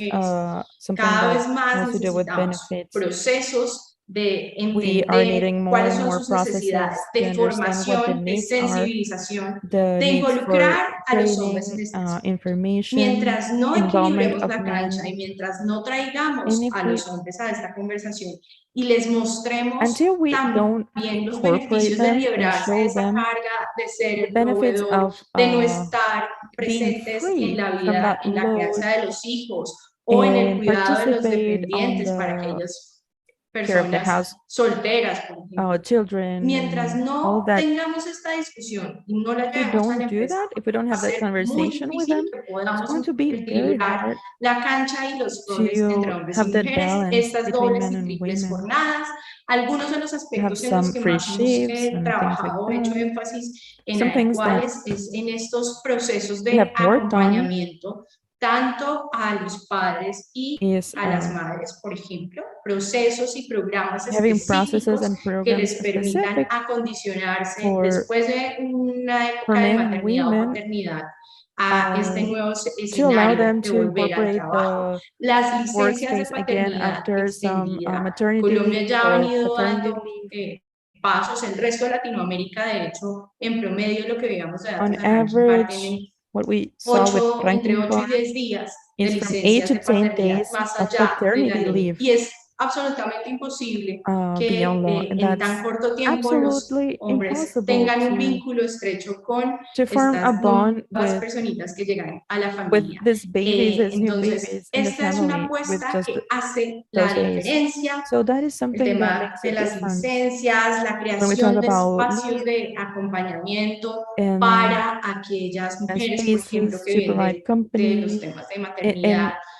También hacer and ese talk about the acompañamiento de, maternity tenemos matters. una licencia de paternidad So we extendida, have a el reto para paternity muchas leave. empresas es, ¿y cómo The hago que los hombres challenge tomen esa licencia y no for companies piensen o is no that how tengan do I make ese men imaginario de que van a take perder this valor leave o posicionamiento frente a la and not think empresa that o they van will a lose dejar de ser value or their considerados para position in the seguir company? ascendiendo si se toman la libertad How do I make de them understand tomar that esas this licencias leave de paternidad extendida? does not mean Entonces, nuevamente es un tema de something bad for them on a work diagnosticar, level. de escuchar, So this de is brindar acompañamiento e important to información diagnose, a to toda la train, to organización inform en all organization. masculinidades alternativas, Talking about crianza, cómo alternative redistribuimos los masculinity roles, and por qué esto how es we describe importante, the por roles, qué what no that, es un why beneficio that is único important, para las because that's not mujeres y a cómo, benefit qué importancia tiene la only for redistribución de women. esos roles del hogar en también redundar en la mayor productividad de las And if we have a better organizaciones. Si yo tengo distribution mujeres que llegan cansadas in a the la house, organización, pues household, seguramente su it desempeño also no va a ser translates el to better mejor. O productivity si in the tengo company. Because hombres que if no I have tienen a la woman libertad de that tomar esos comes espacios, de tired ir to al primer work, día de or if I colegio, have de ir a a las man vacunas that did de not sus have the hijos, pues va a freedom to ser go muy to the first day difícil of que school of puedan the tener ese child, compromiso real con la it empresa is en el difficult mediano y to largo have plazo. that Todos estos aspectos nuevamente se real desarrollan commitment como with the company, definía o short, como long resaltaba term, Mónica en términos de fidelización del personal, and that de mayor productividad y de tener una and that cultura translates to organizacional que le permita la more libertad a commitment hombres y a mujeres de and formar una carrera everything profesional al that allows interior de people la and women organización. to form a Entonces la career clave in está the en organization. reflexionar So en the la task redistribución de is roles, the sensibilizar, it escuchar is y in crear listening, pasos understanding, and create adicionales. steps, Obviamente, additional la steps. pandemia nos llevó a Obviously, tener the pandemic espacios de trabajo flexible, gave us some remoto, flexible híbrido, que antes ni workspaces, siquiera hybrid contemplamos. Uno de los grandes aprendizajes de mechanisms esta that in the past pandemia were es not la even thought necesidad of. de empatizar y entender And that cuáles son really las cargas que unos y otros tienen dentro demands de la familia companies to que se understand reflejan, por what supuesto, the en el needs lugar de are trabajo. and how the life reflects on the work at the company. I want to invite you to give us a message.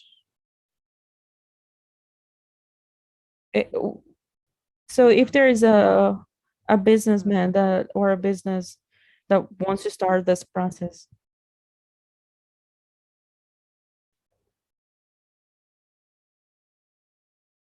that is an easy and a hard question. I will tell you a story before the message. I went to a company and I had so many reasons to do it. And when I got there, he asked, you have to explain this to all the businesses, right? Because I come from Santander. And I was shocked, and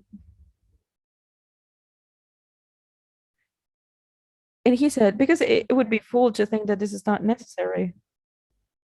And he said, look, Monica,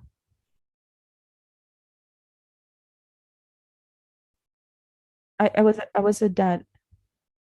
And when my kid was older, he said, Dad, I don't feel this. And I had two options: hit him, attacked him. I could say you cannot be Simon, or just, and the other option was accept my daughter for what and when he thought that his son was his daughter, and he said, I have to understand this because it's human rights. It's working on gender equity is human rights. Give people a right to do what I have to do in this life, love who I want, and be a father figure, a mother figure.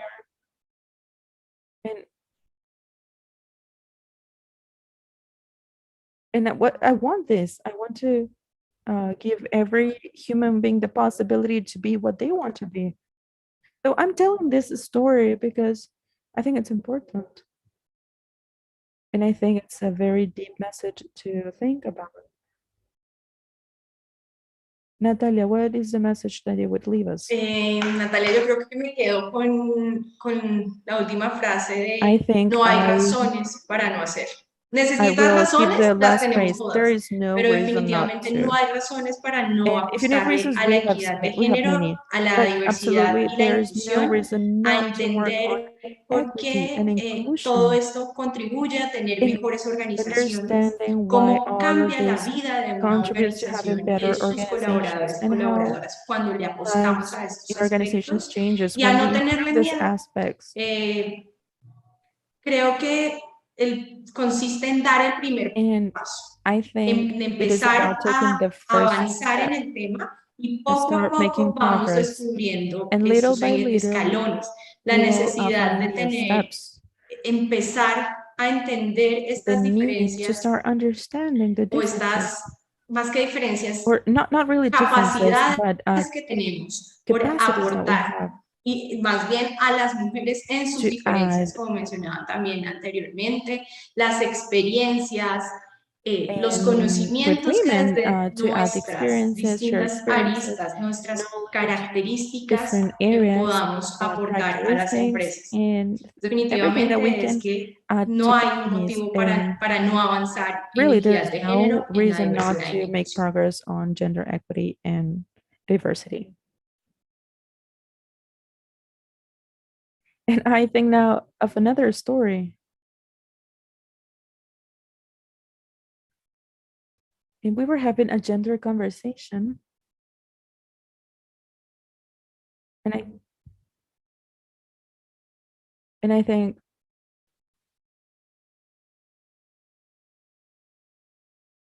I would say the message for the companies is that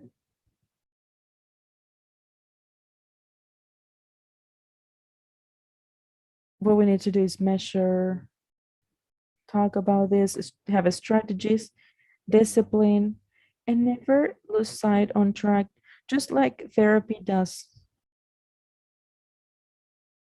When we're in recovery, a lot of work and a little luck, yeah, you can have success. We had a very nice conversation. There are no reasons not to do this. And it's important because we have elements. There is a diagnosis. universities want to support companies. And I want to thank everybody for being here. Type or CPE that has given us all the resources to do this. So thank you very much, everybody, because you've been so generous to share your knowledge with us.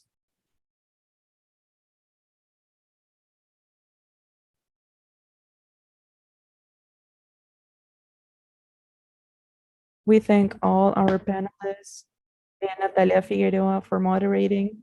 We invite you to have coffee and a 10-minute break. And then we will see the report.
as part of their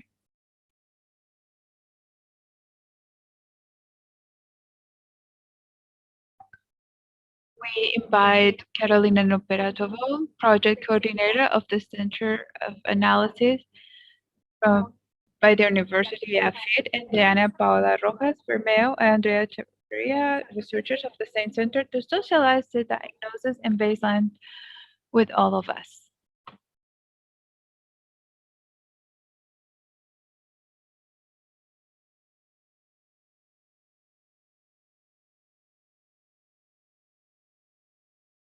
Good morning to all.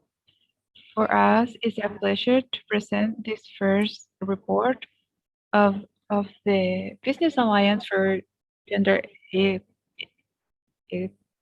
We have three elements. To start, we're going to do a small introduction of why we needed to create this report, then the findings and the recommendations. I would like to start telling you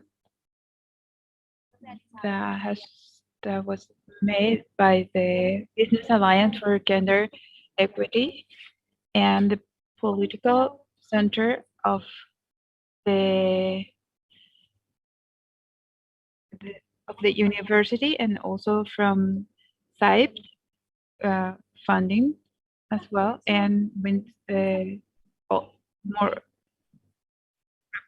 This was launched in 2020. It was taken into account the gaps that were in the business and trade, and we propose to create new alliances and strategies with 11 associations to try to close that gap. I will repeat the name: the University of Antioquia, Ingles, the Chamber of Commerce for Antioquia, Grupo A, Pharma, Equidad, the Secretariat for Women in the Government, and the Municipality of Medellin. The Business Alliance has three big purposes. The first one has to do with management of the knowledge, in which we create this report, and then we also have to spread the information, and we use the members so we can also communicate the strategies so they can decrease. And then we have the formation processes that are also being developed by the organizations that are part of the alliance, and have the purpose of unlearn and learn new strategies to decrease the gaps that have to do with gender equity in the business sector. To tell you a little bit more about the project,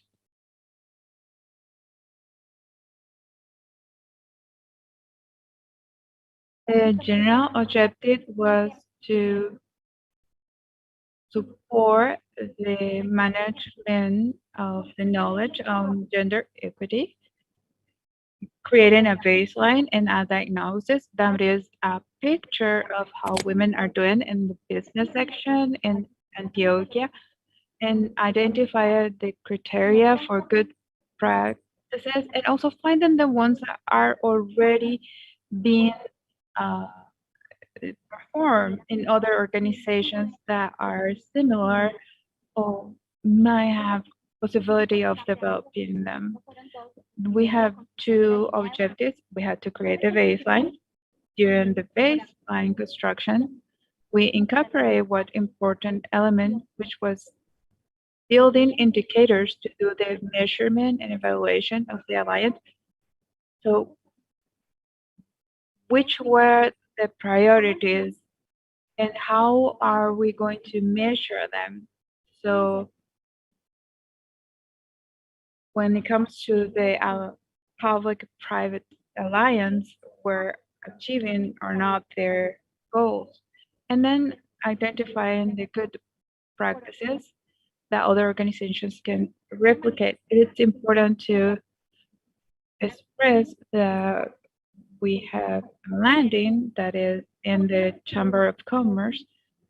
The reports that are product of this report are in SIP and landing. We will have it in English and Spanish, thanks to SIP. So we had two big components. One was creating the baseline, and then the good practices. The products that we developed during this research, that is the situation of all the women, which was to analyze the measurement instruments, and we would like to give them to 3 companies of part of the alliance that provided their tools so we can perform this, which is the Andy and the Chamber of Commerce were the biggest supporters in a regional level, which was very important because even though we have some very significant advance in national and international level when it comes to indicators structured by sex, we still have some lacking, and without these instruments that they provide, we wouldn't be able to get to the real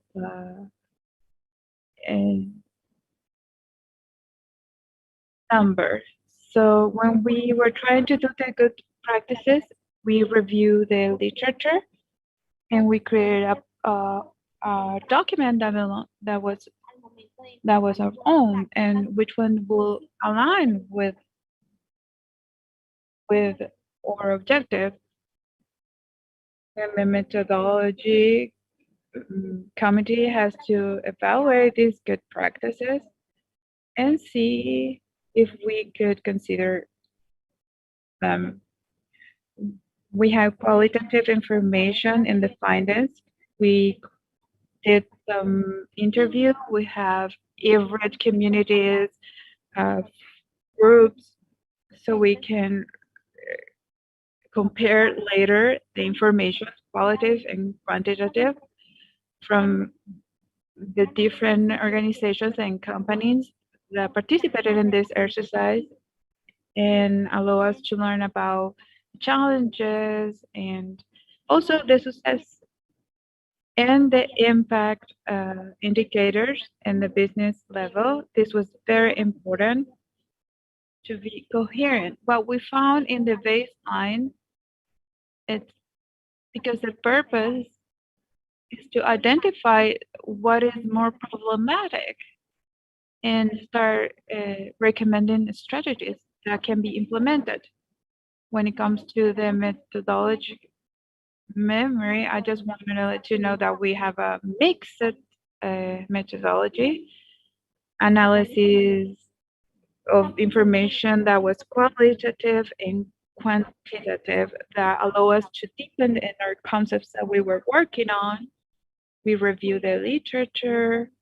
We have the 3 instruments from the Chamber of Commerce and the ND, and then others that we had available in national and regional level, and from the observatory of the City Council. And then I had to work on some of these topics when we try to create a baseline. In the field work, we have 18 interviews and 5 groups, focus groups, where we were trying to find a representative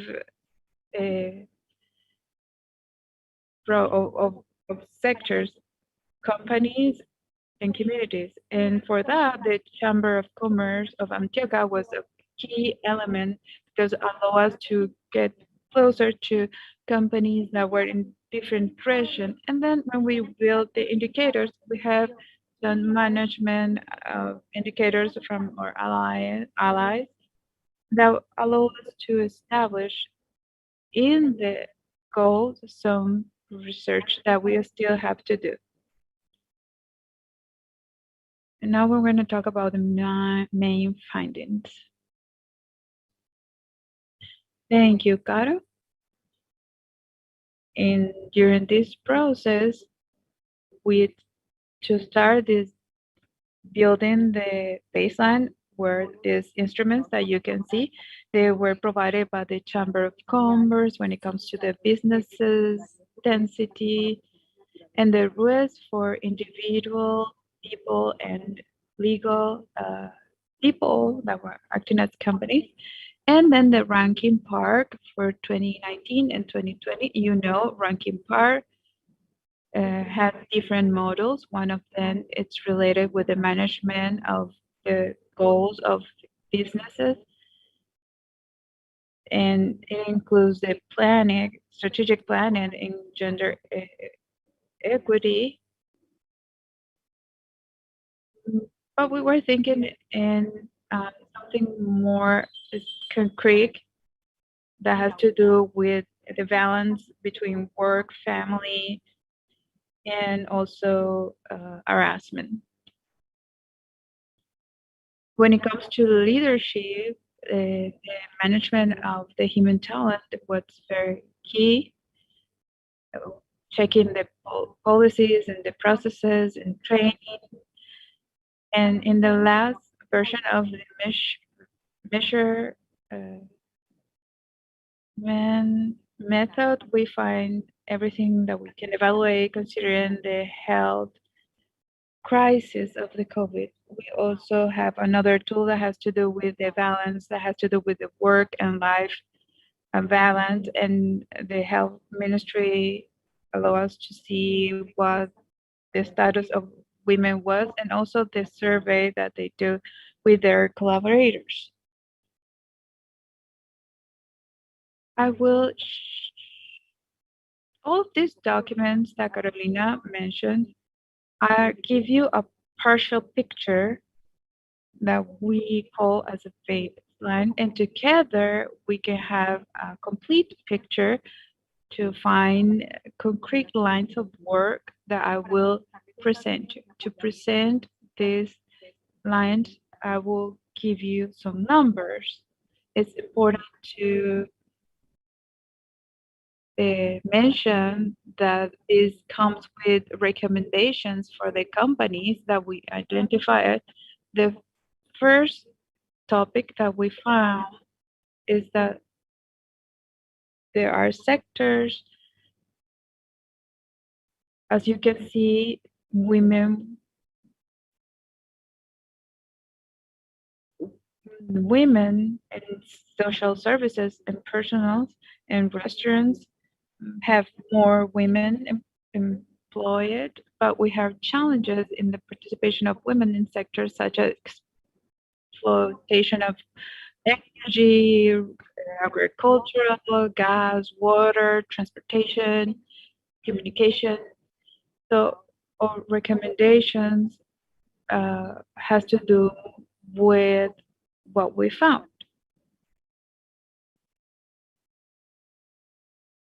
Another topic with this information that you are seeing are the rules given by the Chamber of Commerce.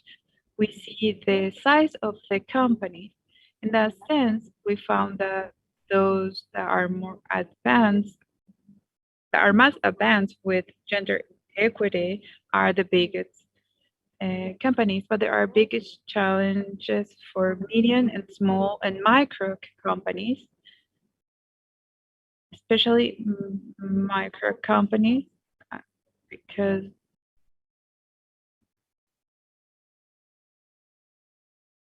so you can see that there are work that needs to be done.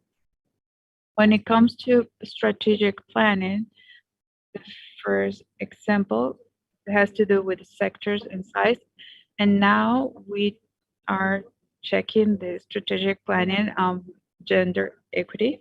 With the ranking part, there is a consensus, as we saw before, when it comes to the need of doing diagnosis as a first step so the companies can start this path to gender equity. So we had to do the diagnosis. These are companies that have already started a diagnosis process, but the work hasn't started yet when it comes to the measurement. So they have some challenges.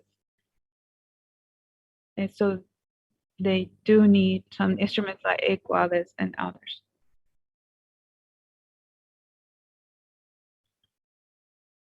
And other companies have diagnosed their own diagnosis processes. And thus the existence of policies and programs related to gender equity. Many companies go on with the diagnosis and then they start to reduce the number and the gap when they start to implement the strategic plan. Time. And that's related with the existence of committees that have to deal with gender equity. This was one of the biggest findings that we identified. There is a third graphic that we developed, has to do with a key point that was already mentioned several times, and has to do with the balance between the family and work life. This is one of the key points to intervene when it comes to reduce these gaps in the companies. What you see here is the differences between the companies and the strategies that they have.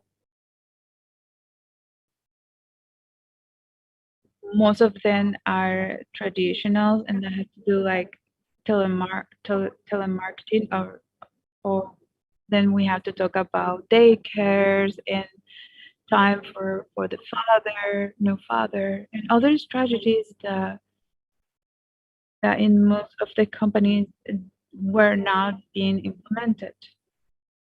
So it's a big work that they need to do to contrast these proportions that we can see from the DANE.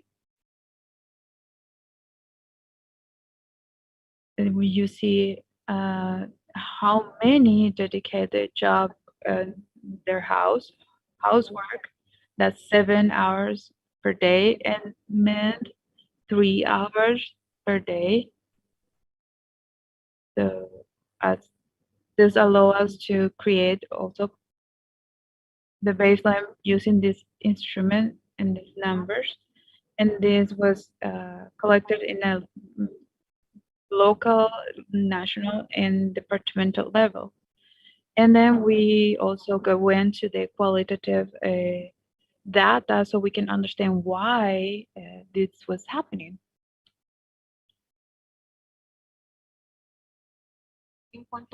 When it comes to the organization, and we took into account leadership for women, as you can see, the last two ranking power measurements, it's still few women of the leadership, but there have women that are in the board, but still the percentage is very low in the board as in leadership. This data comes from the ANDI. This reinforces the inequality when it comes to leaderships or executive CEOs or being part of a board. There are more men in proportion to women. And this changes a little bit more according to what we're talking about. And we will see these that many companies are trying to create mentorship programs to create leadership in women to close these gaps.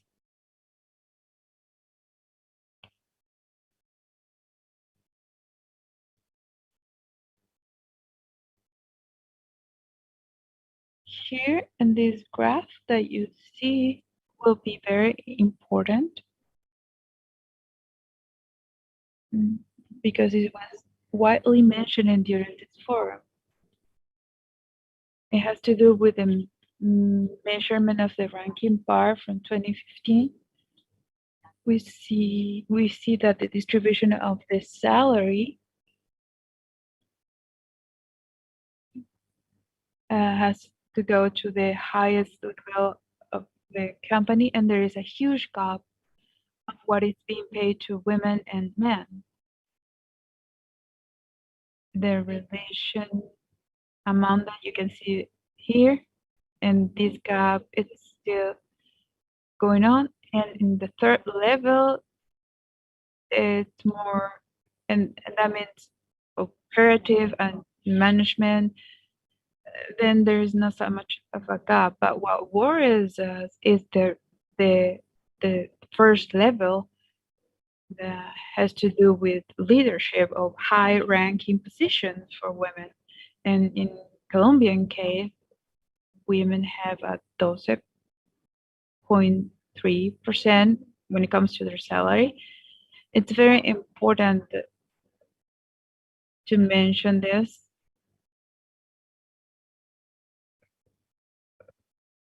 because women has to demand for an increase, but it also has to do with the economy of caring that was very evident during the sanitary crisis that we have. Specifically, during the pandemic, we highlight how the gap increased when it comes to the part economical and also labor. We know that the pandemic have a lot of impact in those sectors. It also put into view the biggest gaps, especially during the months of lockdown. We have until April and June of 2020, 3.4 million people were inactive and 57% were women. And you can repeat this in the labor tables that has to do with unemployment for the global participation during the pandemic have also an impact. But before the pandemic, we already have a gap, and after the pandemic, it was increased. And also unemployment increased during the pandemic in 6% for women and for men 8%. We had to do this comparison of before the pandemic and during the pandemic because the gaps were already there before the pandemic. What happened during the pandemic is that for both genders, the gaps increased and the percentage radically increased when it comes to unemployment. Before that, it used to be 6%, and during the pandemic, it became 8.8%. And in relation to the activity of care, taking care,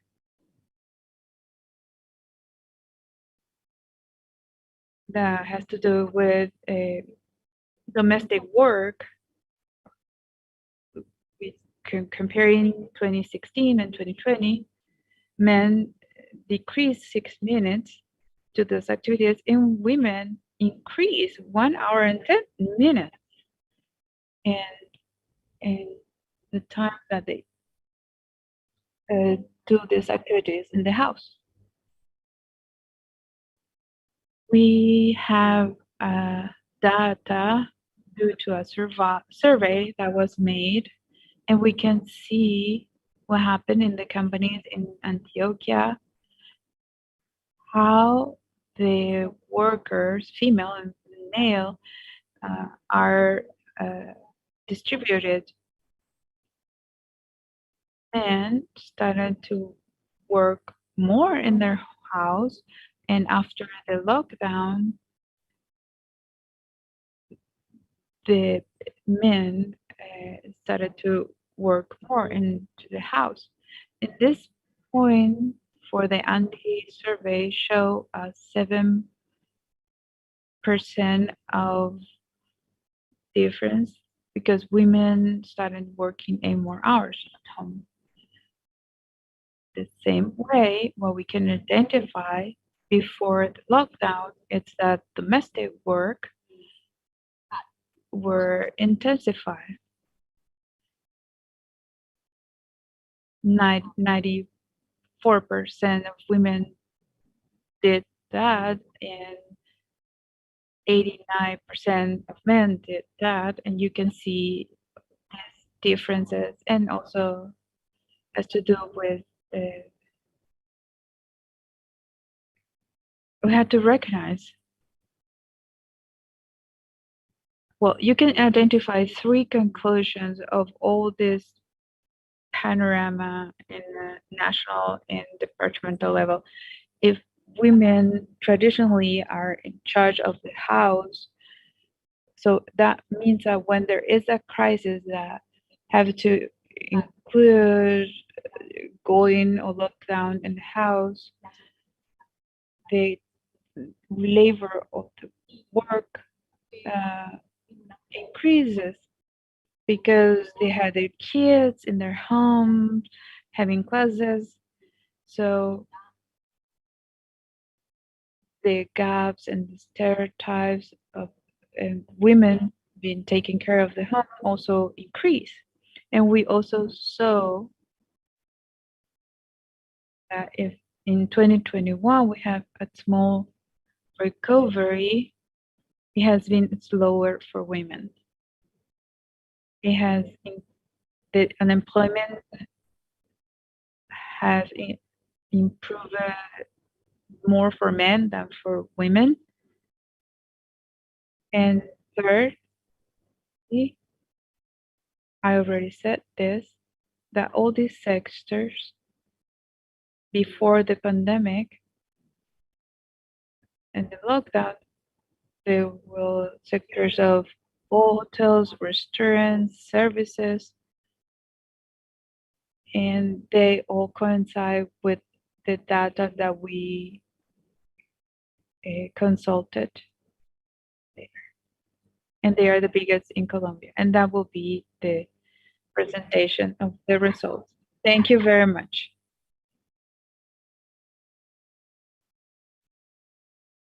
Thank you to our 3 investigators. From the Business Alliance, we have progress in the construction of a bank of good practices, which we hope will become a repository and reference for companies that want to start their way in equity. We give way to the following polling proposed by Andrea Bravo, Human Talent Manager, Context Constructora, Juliana Velázquez, Founder and General Director of Globalista, Cristina Palacios, Senior Manager of Culture, Development and Governance of ABUM, Ana Isabel Mesa, Diversity and Inclusion Analyst of Grupo Éxito, with the moderation of Diana Paula Rojas Bermea. She is a researcher of the Centro de Análisis Político from the university.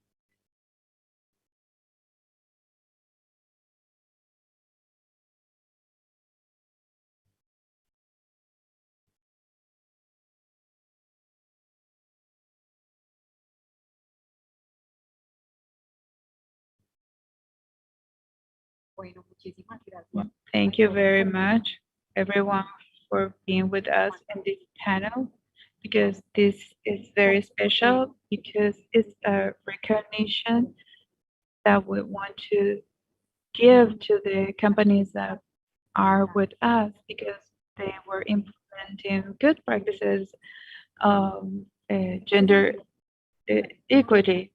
I would like to tell you briefly how we identified these 30 good practices. We review the literature in different levels. And we found that countries like Spain and Argentina, they have very clear what the criteria for gender equality practices were. These are some that we defined it. After speaking with this company, we consider them as a good practice. These are some of the topics that we took into account. We create a file with general data of each of the companies. What's relevant is the content of the good practices. What you see is the characterization of the good practices, how they started, what were the biggest challenges that they have, and that's what I want to let you know. So thank you very much for being with us. You are here because you are companies that are implementing good practices, but I want each one of you tell us what are the good practices and what was the way that you or the path that you took to get there. Ana, please, from the Grupo Éxito. It's one of the biggest company. This panel is representing the key companies, one big and a medium one that is Constructora Constructora and a small one. So Ana, with Grupo Éxito, we found Equirutas, manual without gender, color, world. Can you tell us a little bit of the good practices that you have? Well, Nana, thank you. I would like to start giving my thanks to this panel. Everything is possible to be implemented, but you need a transformation. And if we talk about this route, the first is to have the commitment of the directors to work in gender equity. That will be the support that will guarantee us as a business to start going to this way of a real equity. Because what happens when we establish some quotas? We just feel it by obligation or we don't even feel them. And that's not the idea or the strategy that we need. Step number 2, we have to take into account the SDJ. There is one that has to do exclusively with equity, and those are challenges for Colombia for 2030, and we have to be in alliance with that. So all the companies have this challenge of aligning with the SDG for 2030. I would like to highlight one of Grupo Éxito, which is Apte and Train. Once we learned more about this topic, we were able to develop more. In Grupo Éxito, we create an academy of inclusion. It has 10 training programs to become aware of equity and diversity. We trained 30,000 individuals. We were very empathic and the importance of learning. And this is one of our good practices, which is bring this awareness to our collaborators so we can transform the community. And we think this is the way to do it. Thank you, Ana. Andrea, you come from Context Constructora. And also it's very important to see this because these are big companies, but most of them are in the urban area. Context represent the orient of Antioquia, and it has 2 initiatives that are very important that has to do with flex work and also a women program.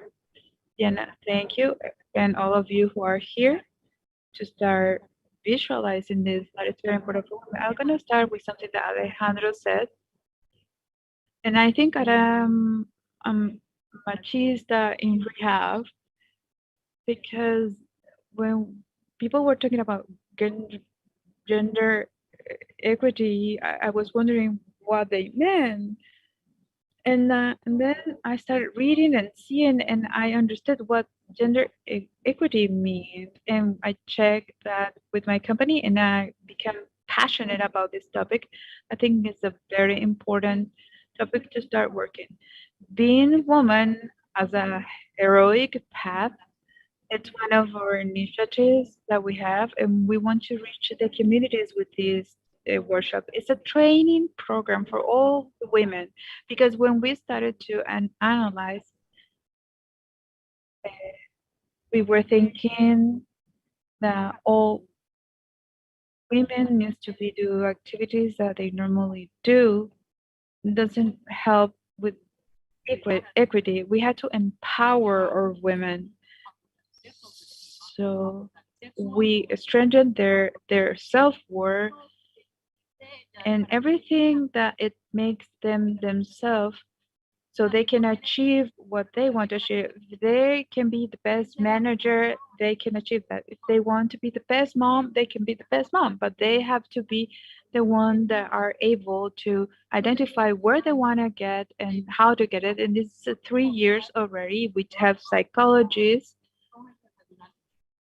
and also we work with women that were victims of violence, and also gender equity. So this workshop has been very important to train women, and it's an achievement for us, a giant progress, because in this training program, we have people in our organization saying, I realized that I have gender violence in my house that I didn't realize before, and I can go to the police and denounce it.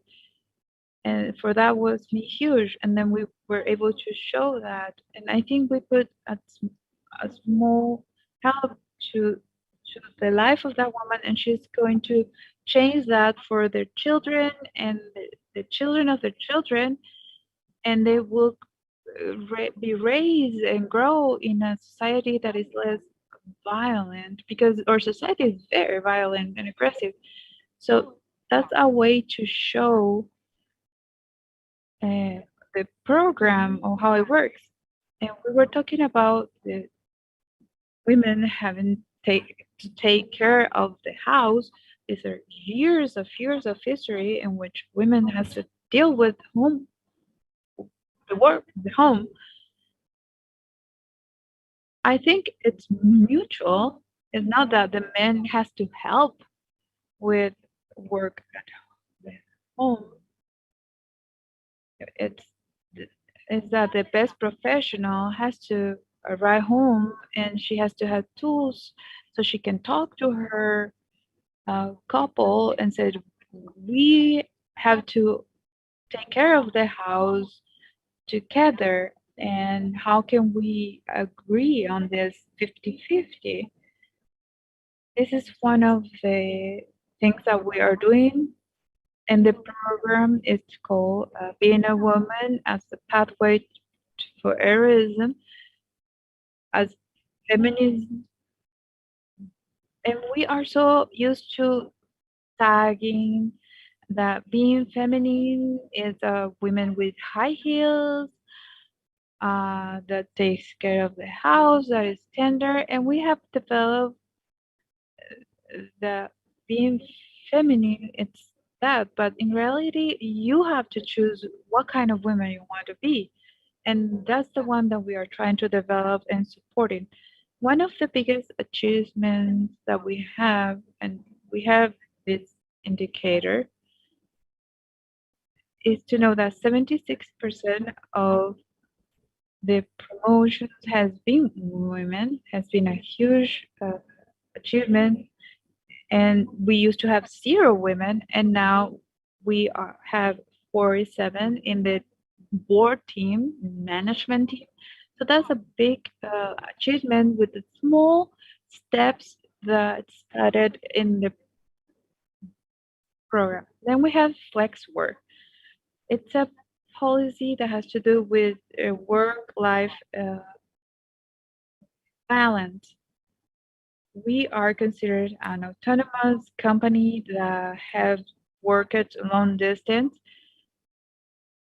So all positions can be done at distance. We are creating a co-working in which people can go to the office whenever they want, at the time they want, to and decide whether they want to be in the office or the house.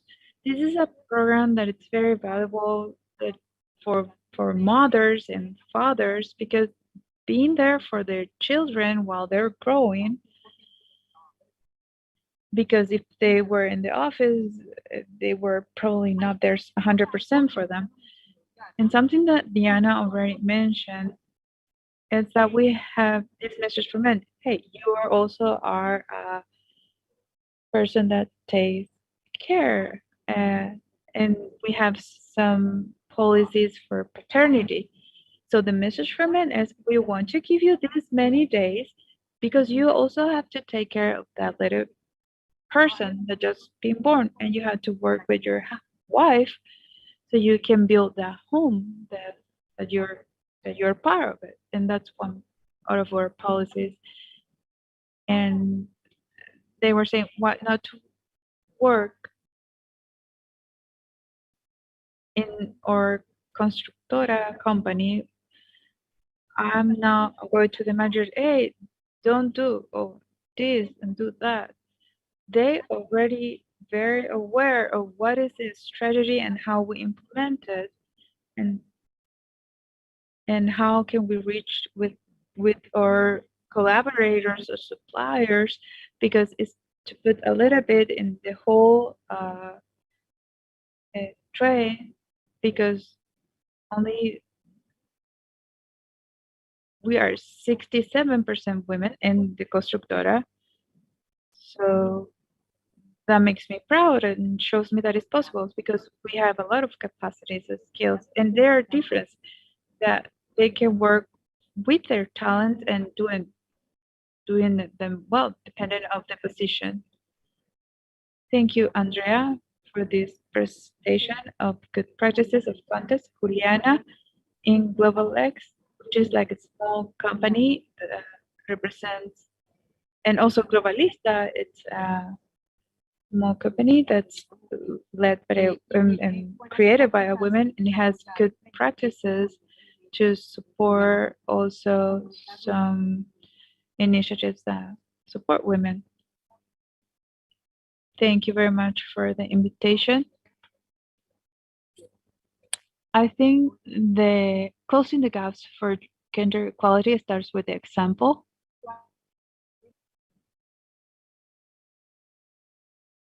I have 2 projects that will be expanded internationally. 10 years ago, I didn't even know how to compete. So I said, I want to compete by example. I want to find women that stop working but have experience. And I started who today is my financial advisor and director because her experience, her profile was very valuable. But she stopped working for 4 years to take care of her children. So a population that it's training and what I contribute, time is the most expensive asset that we have today. We started with a general rule that time, when it comes to quantity and quality, it's managed by them. They can go or not to the office. They cannot ask me for permission or authorization. The time that they dedicate to the personal and life and families is not more important they make that decision, and they manage the time in the company. That was the first practice that I put, so these people can grow in gender equality. And we grew a little more, but we kept this practice. And I wanted to just show you some numbers. 4 of 10 women are mothers, and they were too many hours. And mothers who are in charge of the education of their children, who are the ones that are building the future generation, sometimes are not qualified, are leaving their children to people who are not qualified. So time is also a key factor. And in that sense, our second project has to do with training. We have tools to train women, are that many, but we have to give them the quality time so they can train, and they can do it only during working hours. And then we do an evaluation that has to be focused on gender, because women have some self-esteem issues sometimes, and we had to work on that. And also evaluate risk for women. And we do this not only with the direct employees, but also with the sales people. And they don't grow in their sales, stay with the minimum on a certain amount, not because they don't have talent or the service or the product is not good. That's because of their self-esteem. And the gender equity has to be do with the ecosystem. What I mean with this is that in our company, we had to apply it to everyone. We stimulate our clients through extra services and networking and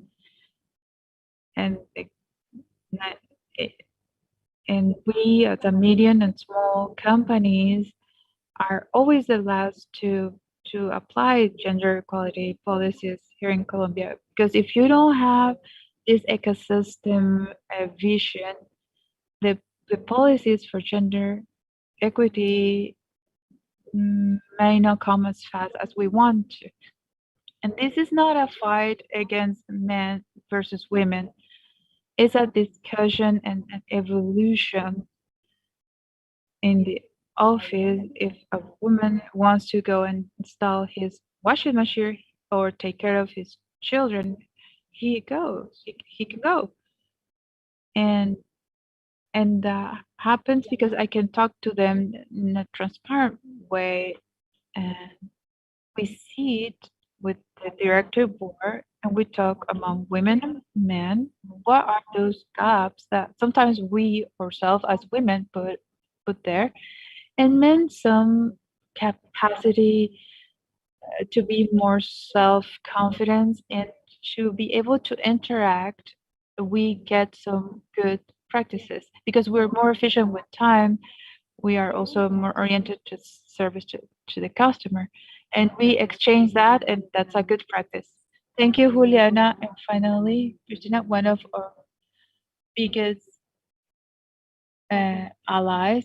We check a lot of strategies. They have a good mentorship program that gave you a lot of results. Can you tell us your experience? Thank you. Thank you, everyone, for here and those who are online. I think that when I listening to my people, to my colleagues here, I would say, oh, good, because we are very coherent and consistent in what we're doing. Because adding all these efforts will make an impact in society. In Avon, we have a road that we started 4 or 5 years ago, which is a step by step.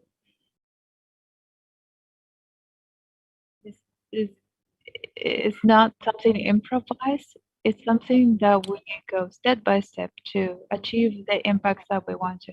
We need the support of the high directive to have their conviction and the determination and the declaration of statement from the high direction, because it doesn't matter how much we wanted, we wouldn't be able to do it without their support. And something that we mentioned is to measure ourselves, see where we are and where we are going. It was very good for us, everything that has to do with ranking par. When we start seeing those results, we see how we were able to improve. But in the beginning, we saw that we were not doing so well. We started to analyze them, and now we are working on them. And the third point is to keep. This is not a trend.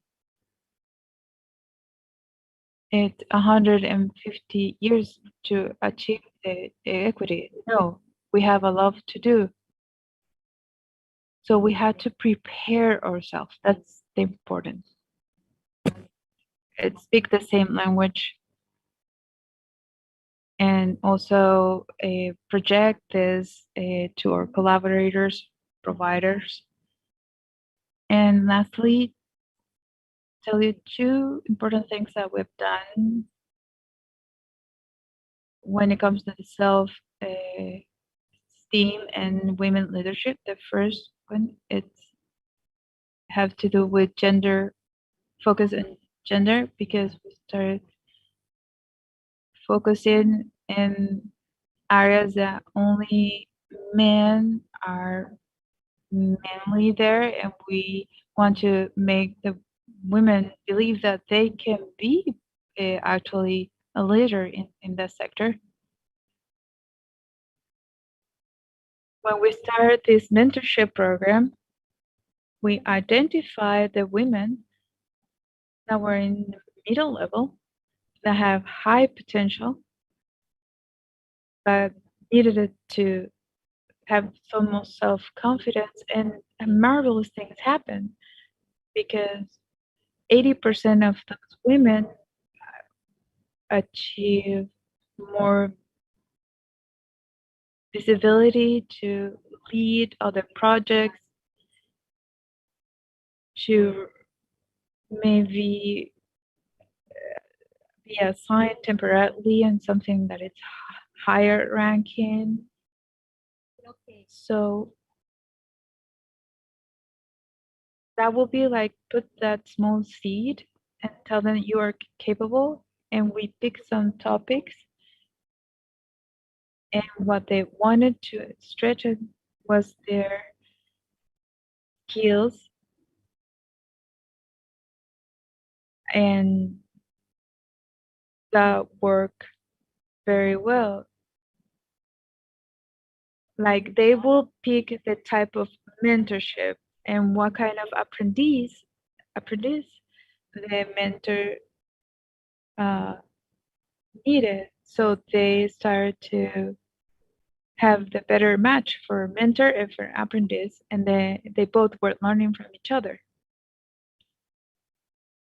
And not only they have the individual meeting between the mentor and the mentee, also we have follow-up meetings. We also have good practices for this. has been successful, which is there's relationship, and inside the organization in that space, we have conferences that are in high positions. How did they get there? What happened in the road that they went to their way up, and that make a big impact to our women. And in the same path of women leadership, Google in our world level has a course that is called I Am Remarkable. We use it for women. It's free. You can certify as a facilitator. We and the company have a certified facilitator, and we created a big group of women to strengthen the self-recognition. What Sul and Anna were saying, it's very difficult for us to recognize that we are good at something. So when we talk, we say, no, it's just us, it's my team.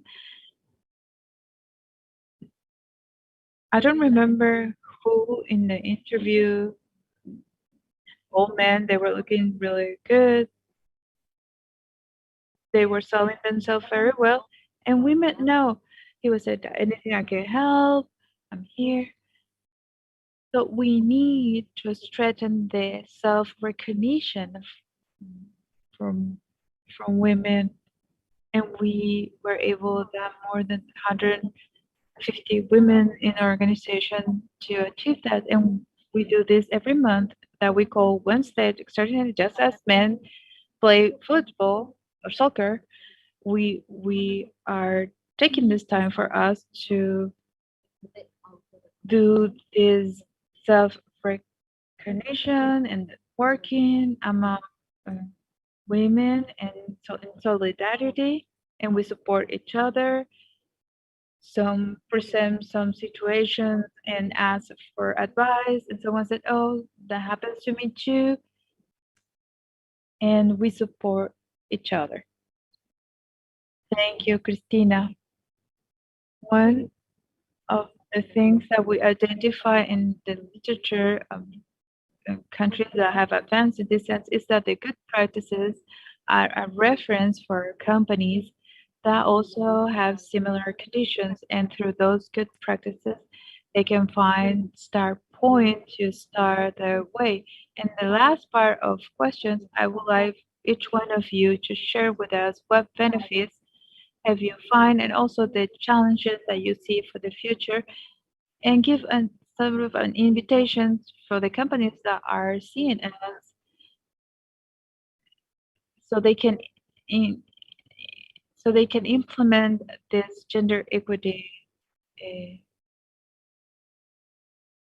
program has bring to you. I think it's a nice verb. There are very deep changes, and it's easier to start with the superficial, and I will make a lot of invitations. The language is key.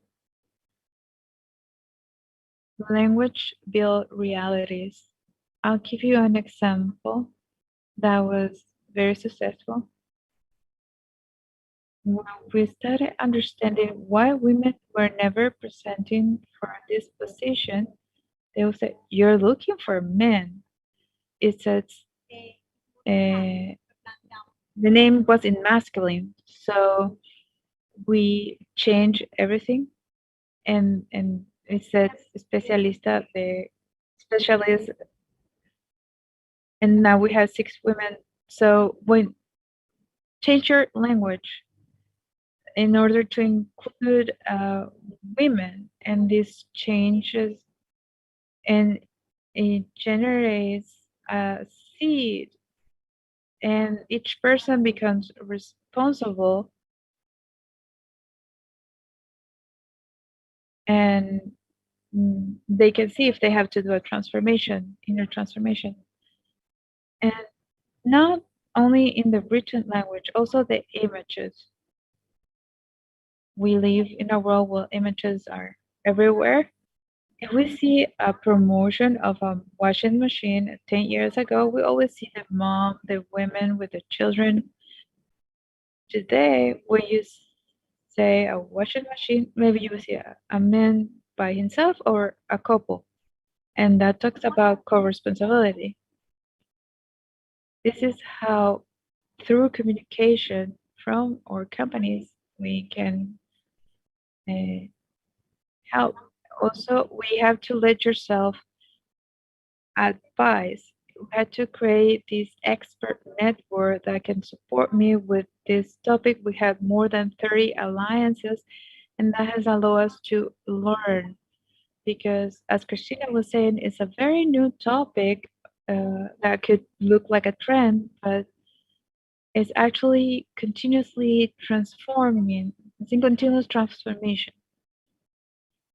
I would like to finish with this. In 2019, the national government created the gender equity model, and it helps to close the gaps between the gender. It pretends to be the group of companies working on this. The companies don't lose any money. It's free to join this group, and the biggest achievement for a company to be part of this group is to have access to Equirutas. What is Equirutas? It's a page on internet that has a world of knowledge. So if the company today is starting to try to build a policy, you can find references of several companies of the country that have their policy already implemented. So, but what happened with fuel, petroleum, energy? We have Copetrol there. They are building some exercise of gender equality that are very successful. But if you want to create, for example, manuals, you also will find some references there. But the importance of training yourself, you will find a giant new world that is free for the company. And I'm talking to you about 20 programs just in this website. I would like to give you my cell phone number. And if you're interested, I can let you know because of the government and Grupo Éxito, this is interest for us. Anyone who wants to write me a text, I will welcome you. Thank you, Anna. I want to let you know that in the Alliance, Business Alliance, you will have the information of the Anna and all of these companies that are executing these programs. Why is it important?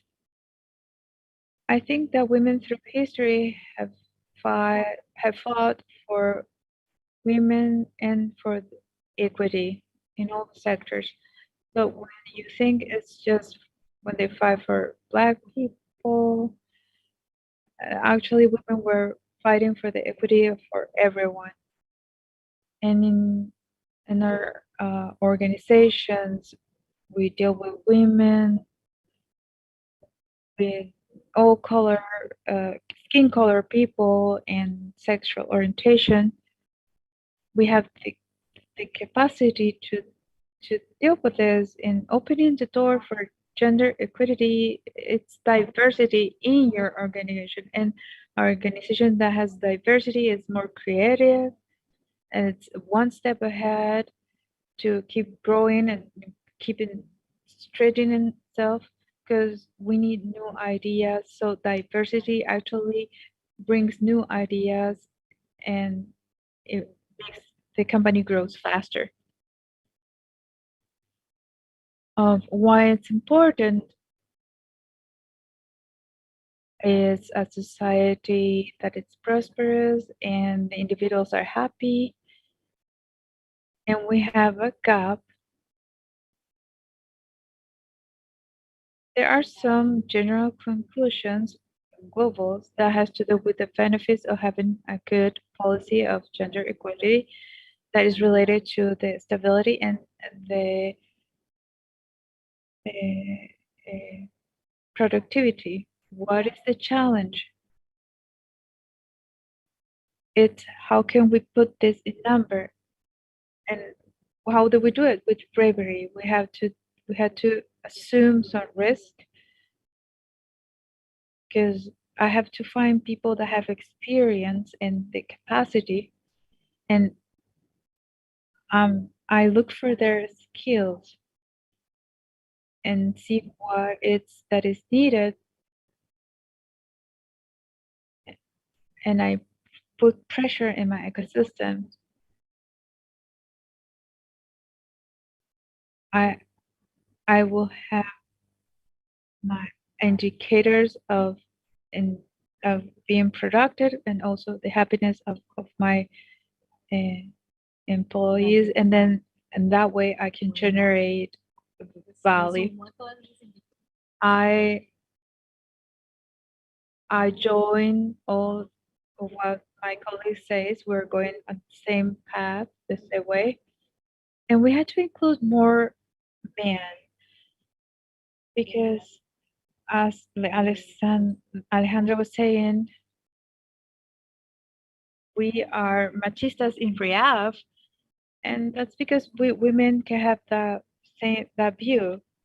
So men and women add to this process. We need more men that can help women to achieve what they want to achieve, help them to break the wall to get higher, because none of them is superior. So when we talk about equity, what we want is something that is the same, not only for rentability, profitability, but also in the worldwide, something that it's more human and better. Thank you, Christina. Thank you, all of you, for being with us. As you have these 4 companies, we have more companies like this in the London of the Chamber of Commerce with the result of their research. So I think we should commend them and applaud them. All of these 4 and other companies that also are implemented good practices. Thank you.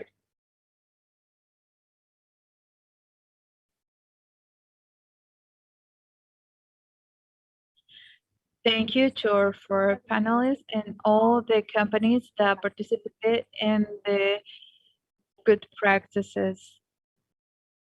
To close the seminar, we invite Laura Gallego, Executive Vice President of Antioquia, who will speak about the challenges to promote equity in the business sector.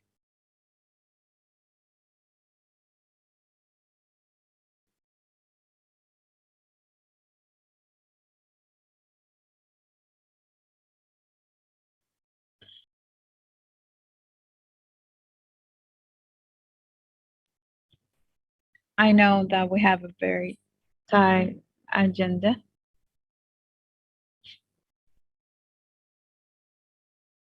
I would like to start giving thanks to the businesses. This is a dream that was started in 2019, and it's been consolidating.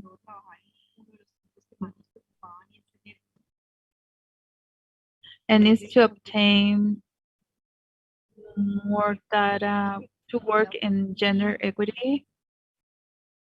We see this logo of the Alliance.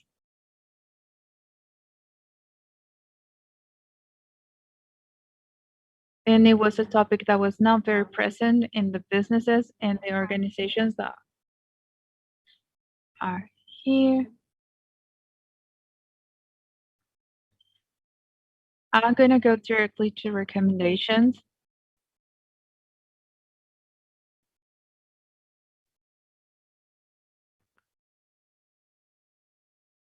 Clarifying about the resources that we have and to learn on a business level. And I would like to highlight what I consider in terms of constructing a role of people to work on equity. The first is to commit to goals and objectives, not just having policies for gender equity, but also have goals, numbers to see, and be able to contribute to gender equity. Let's not be fearful of quotas, of spaces. Let's not be fearful of integrating and forming and being member of executive boards.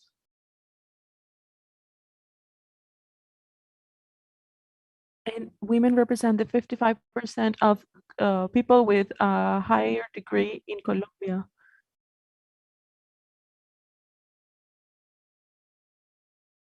And this has to conduct to a question why women are struggling to get to leadership roles. And we don't have to be scared of looking at this and work on this and having some differential actions to see the talent in women and help them reach leadership positions. So have data, have objectives and goals. What you don't measure, you cannot work on. The second thing that I want to highlight, it is not just a social matter. And I always try to have this speech with the organizations that I work with. We form a big part of the population, and how someone else said, this has an impact on the performance of companies, the work environment, and everything. And knowing the perspective of the other percentage of the population helps organizations. So this conversation impacts on the indicators of organizations. On thirdly,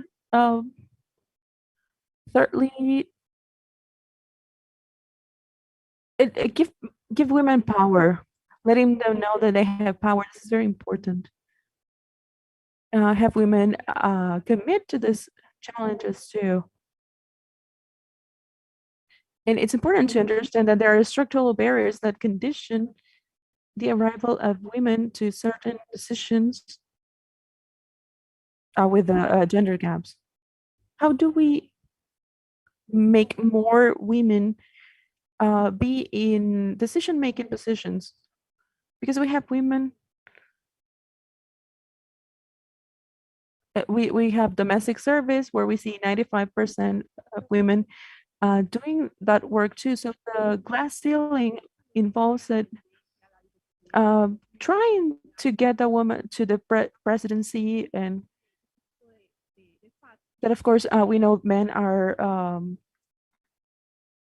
occupying those spaces in the most cases, in most of the cases. So we have to break this glass ceiling. But our biggest challenge is the sticky floor. With that domestic work, with those caring work. So there's structural barriers, and like someone was saying too, taking care of the time of women in the sense of the work market is sustained on gender gaps. So if the market is sustained or is happening in a logic where women earn less,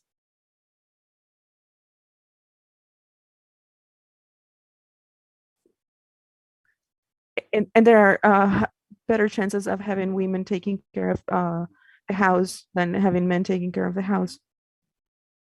And if we and we will have more women participating in the work environment if we have a better caring infrastructure.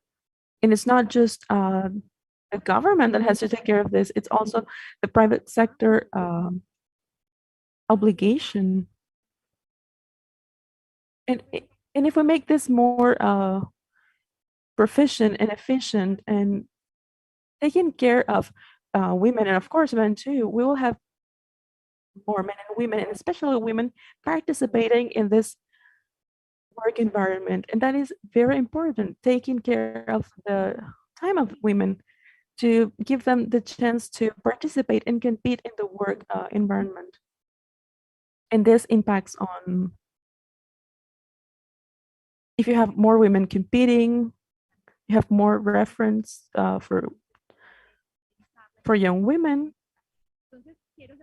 So I just want to close with this because we're talking about messages, about the challenges. We have discussed a lot on how to advance. And I think most of the conversations that we had is that companies today are reflected how to understand affirmative positions, how companies can contribute to the closing of the gaps, and thinking of actions on how to start working on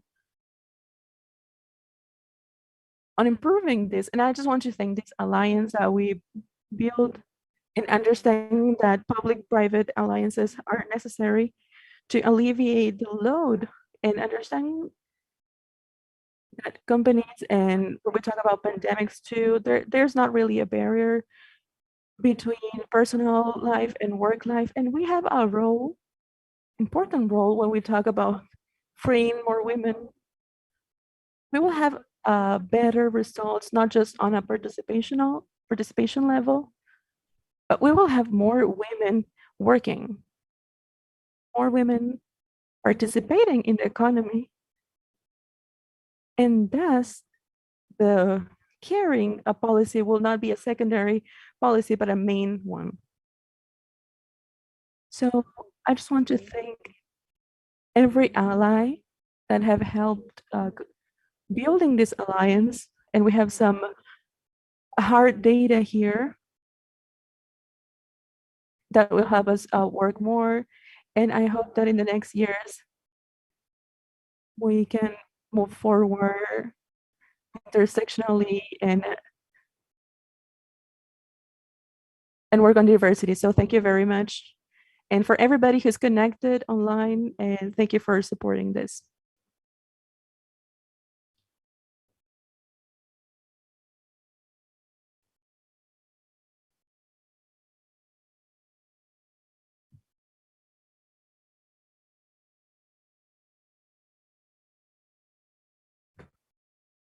We thank everybody who has been here today physically and virtually, and above all, their commitment for closing the gaps on gender equity. We invite you to pay attention to all the agenda, everything we do, and working together.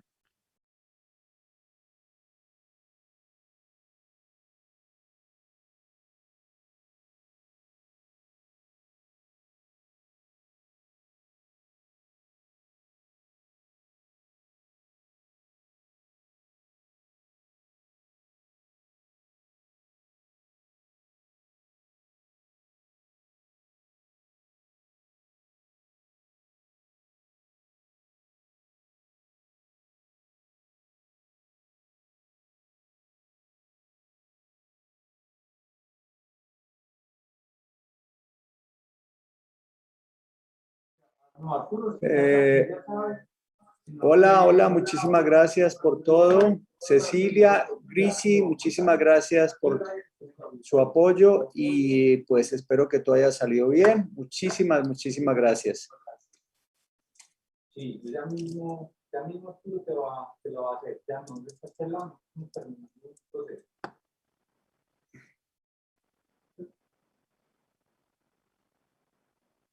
Ah, con Brian, listo. Entonces, eso es lo que los remito.